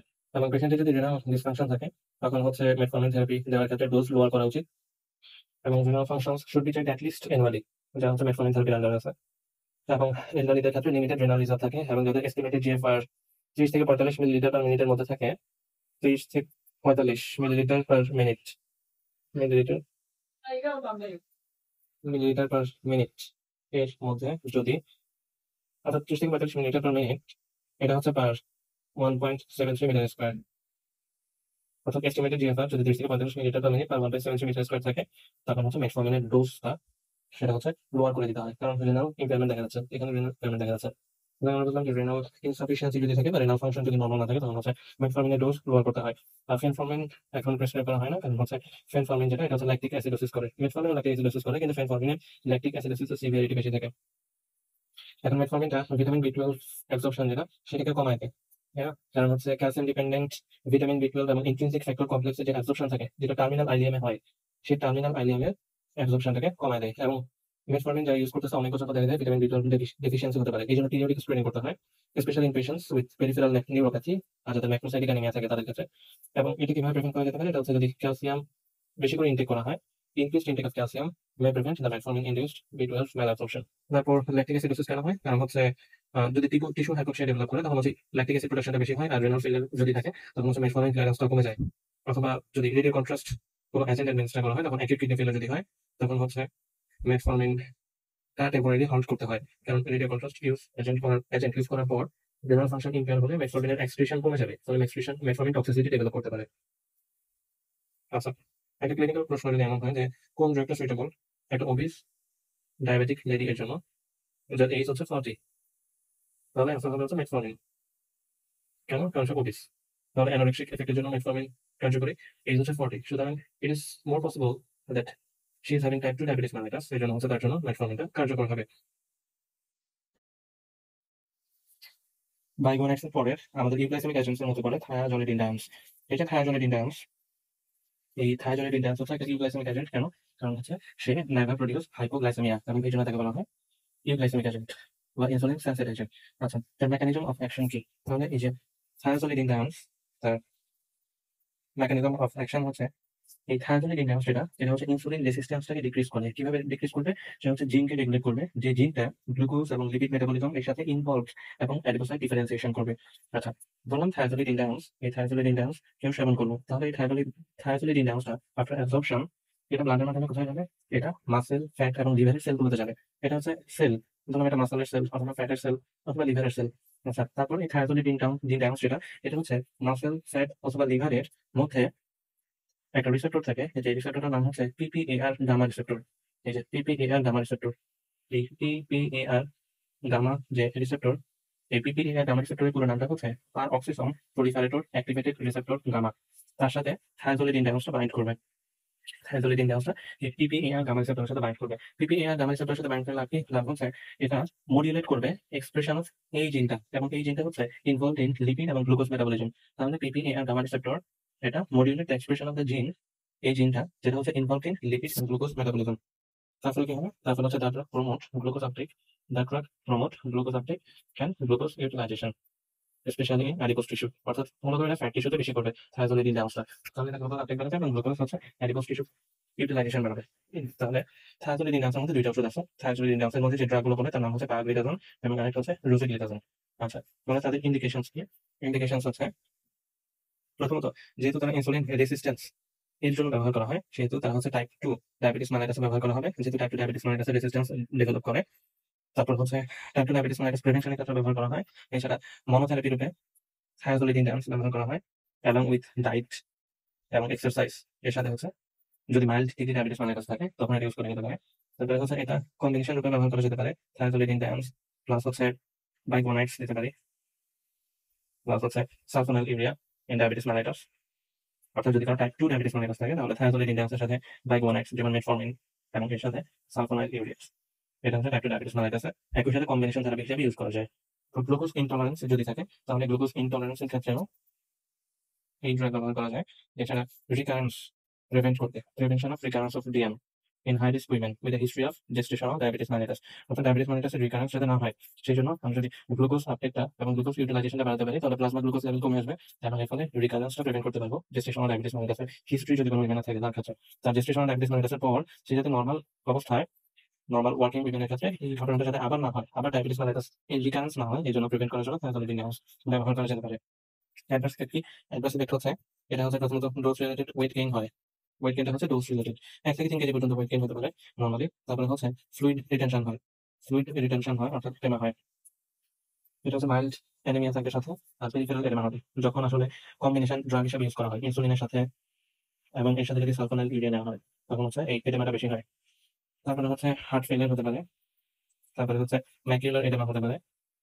ম্যাকিউলার এডেমা হতে পারে। তারপরে হচ্ছে হেপাটোটক্সিসিটি হতে পারে লিভারে, হেপাটোটক্সিসিটি ডেভেলপ করতে পারে এবং এটা একটা টেরাটোজেনিক ড্রাগ, অর্থাৎ এর ক্ষেত্রে টেরাটোজেনিসিটি থাকে, এর ক্ষেত্রে টেরাটোজেনিসিটি থাকে। আচ্ছা, কন্ট্রাইন্ডিকেশন কি? কন্ট্রাইন্ডিকেশন হচ্ছে তাহলে যেহেতু ওয়েট গেইন করতেছে সুতরাং এই ড্রাগটা আমরা ওবিস পেশেন্টদের ক্ষেত্রে ব্যবহার করতে পারবো না। কন্ট্রাইন্ডিকেশন প্রথমত হচ্ছে ওবিসিটি, এই ক্ষেত্রে ব্যবহার করতে পারবো না যেহেতু ফ্লুইড অর্থাৎ এডেমা ডেভেলপ করতেছে, ফ্লুইড রিটেনশন হচ্ছে, সুতরাং প্রি এক্সিস্টিং এডেমা যদি থাকে সেক্ষেত্রে এটা কন্ট্রাইন্ডিকেটেড। তারপর হচ্ছে কারণ যদি হার্ট ফেলিয়ার থাকে তখন সেটা কন্ট্রাইন্ডিকেটেড, এডেমা থাকলে কন্ট্রাইন্ডিকেটেড। যদি লিভার ডিজিজ অর্থাৎ সিএলডি থাকে তাহলে হচ্ছে এটা কন্ট্রাইন্ডিকেটেড এবং প্রেগন্যান্সিতে এই ড্রাগটা কন্ট্রাইন্ডিকেটেড যেহেতু তাতে টেরাটোজেনিক এফেক্ট আছে। আচ্ছা, এরপরে আমাদের হচ্ছে ইনসুলিন সেক্রেটকক্স এবং আরেকটা হচ্ছে কি ইনসুলিন সেন্সিটাইজার বা ইউগ্লাইসেমিক এজেন্ট। এই দুইটার পরে টাইপ সি ক্যাটাগরিতে অ্যান্টিডায়াবেটিক এজেন্টের মধ্যে আছে আলফা গ্লুকোসাইডেস ইনহিবিটর। আলফা গ্লুকোসাইডেস ইনহিবিটর এটা কিভাবে কাজ করে? এটা principally slow the intestinal absorption of glucose. অর্থাৎ আমরা জানি যে যে সকল খাবার খাই না কেন সবগুলো হচ্ছে প্রথমে সিম্পল ফর্মে আসে। যেমন কার্বোহাইড্রেট হচ্ছে প্রথমে পলিস্যাকারাইড থেকে ডাইস্যাকারাইড হবে, ডাইস্যাকারাইড থেকে মনোস্যাকারাইড হবে, এই মনোস্যাকারাইডটা অ্যাবজর্ব হবে ব্লাড। এই আলফা গ্লুকোসাইডেসটা ডাইস্যাকারাইড থেকে মনোস্যাকারাইড এই কনভার্সনে সাহায্য করে। আলফা গ্লুকোসাইডেস ইনহিবিটরটা এই স্টেপে বাধা দেয়, ফলে খাবার অর্থাৎ কার্বোহাইড্রেট বা গ্লুকোজ সেটা হচ্ছে প্রপারলি অ্যাবজর্ব হতে পারে না ব্লাডে। অর্থাৎ ব্লাডে গ্লুকোজ লেভেল আমি কমিয়ে দিচ্ছি কিভাবে? আমরা ইনডিকেটলি গ্লুকোজের অ্যাবজর্পশন কমিয়ে দিচ্ছি। এভাবে হচ্ছে আলফা গ্লুকোসাইডেস ইনহিবিটর গুলো কাজ করে। আলফা গ্লুকোসাইডেস ইনহিবিটরের মধ্যে যে ওষুধগুলো আছে তার মধ্যে পড়ে হচ্ছে একারবোস, তারপরে হচ্ছে ফোগলিডোস, এবং মিগলিটোর। এদের মেকানিজম অফ অ্যাকশন কি? এটা হচ্ছে ইনহিবিশন করে। কোথায় ইনহিবিশন করে? এরা এখানে। এটাকে বলা হচ্ছে competitive inhibition. Competitive inhibition competitive inhibition of intestinal alpha glucosidase. তার ফলে কি হবে? যে পোস্টপ্রান্ডিয়াল ডাইজেশন এবং অ্যাবজর্পশন অফ স্টার্চ এবং ডাইস্যাকারাইড সেটা কমে যাবে। তার মানে reduce postprandial digestion and absorption of starch and disaccharide. এর ফলে ব্লাড গ্লুকোজ লেভেল কমে যাবে। অ্যাডভার্স ইফেক্ট কি? যেহেতু ডাইস্যাকারাইড এবং পলিস্যাকারাইড এটা হচ্ছে ডাইজেশন এবং অ্যাবজর্পশন হতে পারতেছে না, তার ফলে অ্যাডভার্স ইফেক্টের মধ্যে জিআইটি অ্যাডভার্স ইফেক্ট কি দেখা দিবে? জিআইটি অ্যাডভার্স ইফেক্ট দেখা দিবে হচ্ছে ফ্ল্যাটুলেন্স দেখা দিবে, ডায়রিয়া হবে, অ্যাবডোমিনাল পেইন হবে। এছাড়া রিভার্সিবল হেপাটিক এনজাইমের এলিভেশন হবে। রিভার্সিবল হেপাটিক এনজাইম এর এলিভেশন হবে। কন্ট্রা ইন্ডিকেশন কি? কন্ট্রা ইন্ডিকেশন হচ্ছে যদি ইনফ্লামেটরি বাউল ডিজিজ থাকে তখন ইউজ করা যাবে না। তারপরে হচ্ছে যেকোনো ইন্টেস্টিনাল কন্ডিশন যেটা হচ্ছে that could be worsened by gas and distension, যেহেতু এটা ফ্ল্যাটুলেন্স তৈরি করে, ডায়রিয়া, অ্যাবডোমিনাল পেইন তৈরি করে, এই জন্য ইন্টেস্টিনাল কন্ডিশন যে ইন্টেস্টিনাল কন্ডিশন গুলো ওরসেন হতে পারে ডিস্টেনশন দ্বারা, অ্যাবডোমিনাল ডিস্টেনশন বা গ্যাস দ্বারা, সেক্ষেত্রে ইউজ করা যাবে না এবং should be used with cautions in patients with hepatic and renal impairments. Okay, এরপরে টাইপ ডি এর মধ্যে আছে ইনক্রিটিন বেসড থেরাপিস। এর মধ্যে দুইটা ক্লাস আছে। প্রথম ক্লাসটা হচ্ছে ইনক্রিটিন মিমেটিক্স অথবা glucagon like polypeptide 1 receptor against. Glucagon like polypeptide receptor against. আরেকটা হচ্ছে ডাইপেপটিডাইল পেপটাইডেস 4 ইনহিবিটরস। প্রথমত ইনক্রিটিন। ইনক্রিটিন হচ্ছে একটা গাট হরমোন। এই গাট হরমোনটা পটেনশিয়েট করে গ্লুকোজ ইনডিউসড ইনসুলিন সিক্রেশনে। এই গাট হরমোনটা গ্লুকোজ ইনডিউসড ইনসুলিন সিক্রেশনে সাহায্য করবে। আচ্ছা, ইনক্রিটিন হচ্ছে মূলত একটা গাট হরমোন। আচ্ছা, এই গাট হরমোনটা শর্ট লাইফ অনেক কম, মোটামুটি 2 মিনিটের মতো। 2 মিনিট পরে এটা হচ্ছে DPP4 অর্থাৎ ডাইপেপটিডাইল পেপটাইডেস 4 এই এনজাইম দিয়ে এটা হচ্ছে ইনঅ্যাক্টিভেট হয়ে যায়, ইনক্রিটিনটা নষ্ট হয়ে যায় ডাইপেপটিডাইল পেপটাইডেস 4 এনজাইম দিয়ে। আচ্ছা, এই যে ইনক্রিটিনটা এটা কি করবে? এটা হচ্ছে ইনসুলিন রিলিজটাকে স্টিমুলেট করবে আর গ্লুকাগন রিলিজটাকে কমাবে। ফলে কি হবে? ব্লাড গ্লুকোজ লেভেল কমে যাবে। আরেকটা এনজাইম যেটা হচ্ছে ডাইপেপটিডাইল পেপটাইডেস 4 এনজাইম, এটা হচ্ছে এই ইনক্রিটিনটাকে ইনঅ্যাক্টিভেট করে। এখন আমরা যদি DPP4 ইনহিবিটর ইউজ করি তাহলে এই ইনহিবিটর গুলো DPP4 এর ফাংশনকে ব্লক করবে, ফলে ইনক্রিটিনটা হচ্ছে প্রলং সময় ধরে কাজ করতে পারবে। তার ফলে কি হবে? ইনসুলিন রিলিজ বেশি হবে, গ্লুকাগন রিলিজ কম হবে এবং ব্লাড গ্লুকোজ লেভেল কমে যাবে। এগুলো হচ্ছে DPP4 ইনহিবিটর বা ড্রাগ গুলো এই কাজটা করে। আচ্ছা, ইনক্রিটিন যেটা, এই ইনক্রিটিনের মতো আরেকটা হচ্ছে GLP-1 মানে গ্লুকাগন লাইক পলিপেপটাইড 1। এটা হচ্ছে একটা ইনক্রিটিন হরমোন যেটা ইনসুলিন সিক্রেশনটাকে গ্লুকোজ ডিপেন্ডেন্ট ম্যানারে রিলিজ হতে সাহায্য করে। অর্থাৎ ইনসুলিনটাকে রিলিজ হতে সাহায্য করে গ্লুকোজ ডিপেন্ডেন্ট ম্যানারে। যেরকম গ্লুকোজ আসলে ইনসুলিন রিলিজ হতো, সেরকম GLP-1 আসলে হচ্ছে ইনসুলিন রিলিজ হবে, কিন্তু হাইপোগ্লাইসেমিয়া হবে না। আচ্ছা, হাইপোগ্লাইসেমিয়াটা হবে না, কিন্তু ব্লাড গ্লুকোজটা লোয়ার হবে, লেভেলটা ব্লাড গ্লুকোজের যে লেভেল সেটা লোয়ার হবে। এছাড়া GLP-1 টা এটা হচ্ছে গ্লুকাগন সিক্রেশন থেকে ইনহিবিট করবে বা সাপ্রেস করবে এবং পাশাপাশি গ্যাস্ট্রিক এমটিংটাকেও সে হচ্ছে ডিলে করবে। তারপর অ্যাপিটাইট এটাকে রিডিউস করবে এবং এর ফলে ওয়েট লস হবে। সুতরাং ওবিস পেশেন্টদের ক্ষেত্রে এটা ব্যবহার করা যেতে পারে। ইনক্রিটিন বেসড থেরাপি ব্যবহার করা যেতে পারে ওবিস পেশেন্টদের ক্ষেত্রে। ইনক্রিটিন কিভাবে ইনসুলিন রিলিজকে স্টিমুলেট করে? যদি গাটের মধ্যে গ্লুকোজ থাকে তখন সেই গ্লুকোজটা স্টিমুলেট করে সিক্রেশন অফ গাট হরমোন, যেমন ইনক্রিটিন এটা একটা গাট হরমোন। ইনক্রিটিন বা গ্লুকাগন লাইক পলিপেপটাইড 1 এগুলো হচ্ছে ইনসুলিন সিক্রেশনকে গ্লুকোজ ডিপেন্ডেন্ট ম্যানারে স্টিমুলেট করে, এর ফলে হচ্ছে ব্লাড গ্লুকোজ লেভেল কমে যায়। ইনক্রিটিন বেসড থেরাপিতে কোন ড্রাগগুলো ইউজ হয়? এগুলো হচ্ছে মূলত ওবিস পেশেন্টদের ক্ষেত্রে ইউজ হয় এবং এরা হচ্ছে can be used in combination with other oral antidiabetic agents. এর মধ্যে ইনক্রিটিন মিমেটিক্স বা glucagon like polypeptide 1 receptor against যারা, এই ওষুধগুলো যদি আমরা দেখি তাহলে এর মধ্যে যারা থাকবে তাদের নাম শেষে টাইট থাকবে, TID টাইট থাকবে, যেমন এক্সানাটাইড, তারপর হচ্ছে লিরাগ্লুটাইড, তারপর অ্যালবিগ্লুটাইড, ডিমলাগ্লুটাইড, লিক্সিসেনাটাইড, সেমাগ্লুটাইড, আর যা হচ্ছে DPP-4 ইনহিবিটরস, এদের নামের শেষে গ্লিপটিন থাকে, যেমন সিটাগ্লিপটিন, তারপরে সেক্সাগ্লিপটিন, লিনাগ্লিপটিন, অ্যালোগ্লিপটিন, ভিলডাগ্লিপটিন। এখানে এক্সামাটাইডটা বেশি ইউজ করা হয়। তাহলে এটা নিয়ে তাড়াতাড়ি আলোচনা করি। এটা একটা সিনথেটিক অ্যানালগ। তার সিনথেটিক অ্যানালগ এটা হচ্ছে গ্লুকাগন লাইক পলিপেপটাইড 1 এর সিনথেটিক অ্যানালগ। এবং এটা হচ্ছে মূলত অ্যাডজাংটিভ থেরাপি হিসেবে ব্যবহার করা হয় টাইপ 2 ডায়াবেটিস এর ক্ষেত্রে। যেমন হচ্ছে মেটফর্মিন দিয়ে ট্রিট করা হয় অথবা মেটফর্মিন প্লাস সালফোনাইল ইউরিয়া দিয়ে ট্রিট করা হয়। তারপর সাবঅপটিমাল গ্লাইসেমিক কন্ট্রোল থাকে। এটা মেকানিজম অফ অ্যাকশন আগে দেখলাম, সেটা হচ্ছে potentiation of glucose mediated insulin secretion. Insulin সিক্রেশনটাকে সে বাড়াবে এবং suppression of postprandial glucagon release gastric অ্যান্টিনকে ডিলে করবে, সেন্ট্রাল নার্ভাস সিস্টেমকে ডিটেক্ট করবে। রুট অফ অ্যাডমিনিস্ট্রেশনটা জানতে হবে। এটা হচ্ছে এক্সামাটাইডটা, এটা হচ্ছে সাবকিউটেনিয়াসলি ইনজেক্ট করা হয়। এটা হচ্ছে within 60 minutes before a meal. আর অ্যাডভার্স ইফেক্ট কি? এক্সামাটাইডের অ্যাডভার্স ইফেক্ট হচ্ছে নশা হতে পারে, ভমিটিং হতে পারে, ডায়রিয়া হতে পারে, ওয়েট লস হতে পারে এবং হচ্ছে প্যানক্রিয়াটাইটিস হতে পারে। এই প্যানক্রিয়াটাইটিসটা নরমালি হেমোরেজিক হতে পারে অথবা নেক্রোটাইজিং হতে পারে। নেক্রোটাইজিং অথবা হেমোরেজিক ধরনের প্যানক্রিয়াটাইটিস হতে পারে। আর DPP-4 ইনহিবিটর যারা, এরা হচ্ছে কি করবে? এই DPP-4 ইনহিবিটর গুলো এগুলো হচ্ছে এই যে এই জায়গায় ব্লক করবে। এই জায়গায় হচ্ছে এই এনজাইমের কাছ থেকে ব্লক করবে। ফলে prolonged action of endogenous release GLP-1 এবং GIP অর্থাৎ গ্লুকাগন লাইক পলিপেপটাইড এবং গ্যাস্ট্রিক ইনহিবিটরি পেপটাইড, এদের কাজকে প্রলং করবে। আচ্ছা, এই যে DPP-4 ইনহিবিটর গুলো, এগুলো রুট অফ অ্যাডমিনিস্ট্রেশন হচ্ছে ওরাল এবং এটা হচ্ছে 100 মিলিগ্রাম ওয়ান্স ডেইলি করে খাওয়া হয়। এদের ওরাল বায়োঅ্যাভেলেবিলিটি হচ্ছে 85%, হাফ লাইফ 12 ঘন্টার মতো এবং এরা এক্সপ্রেশন হয় মূলত কিডনি দিয়ে। ফলে doses should be reduced in patients with impaired renal function এবং মেটাবলিজম হয় লিভারে। আচ্ছা, DPP-4 ইনহিবিটর গুলো নামের শেষে আমরা দেখলাম গ্লিপটিন থাকে, যেমন সিটাগ্লিপটিন। এই সিটাগ্লিপটিন যেটা, এটা মনোথেরাপি হিসেবে ইউজ করা যায় অথবা কম্বিনেশন হিসেবে মেটফর্মিনের সাথে বা থায়াজোলিডিন ডায়ানোসের সাথে ব্যবহার করা যায়। এবং সিটাগ্লিপটিন থেরাপি এটা হচ্ছে HbA1c, এটা মোটামুটি 0.5 থেকে 1% পর্যন্ত রিডাকশন করতে পারে। অ্যাডভার্স ইফেক্ট কি?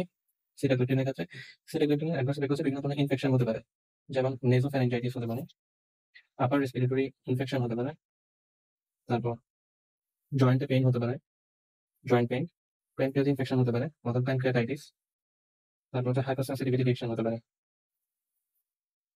আচ্ছা, এখন একটা ক্লিনিক্যাল প্রশ্ন যদি এমন হয় যে একটা প্রেগন্যান্ট লেডি, তার হচ্ছে পোস্ট প্রান্ডিয়াল ব্লাড গ্লুকোজ লেভেল হচ্ছে 13 মিলিমোল পার লিটার, তাহলে তো চয়েস অফ ড্রাগ কেমন হবে আর তার রিস্ক অফ থেরাপি কেমন হবে?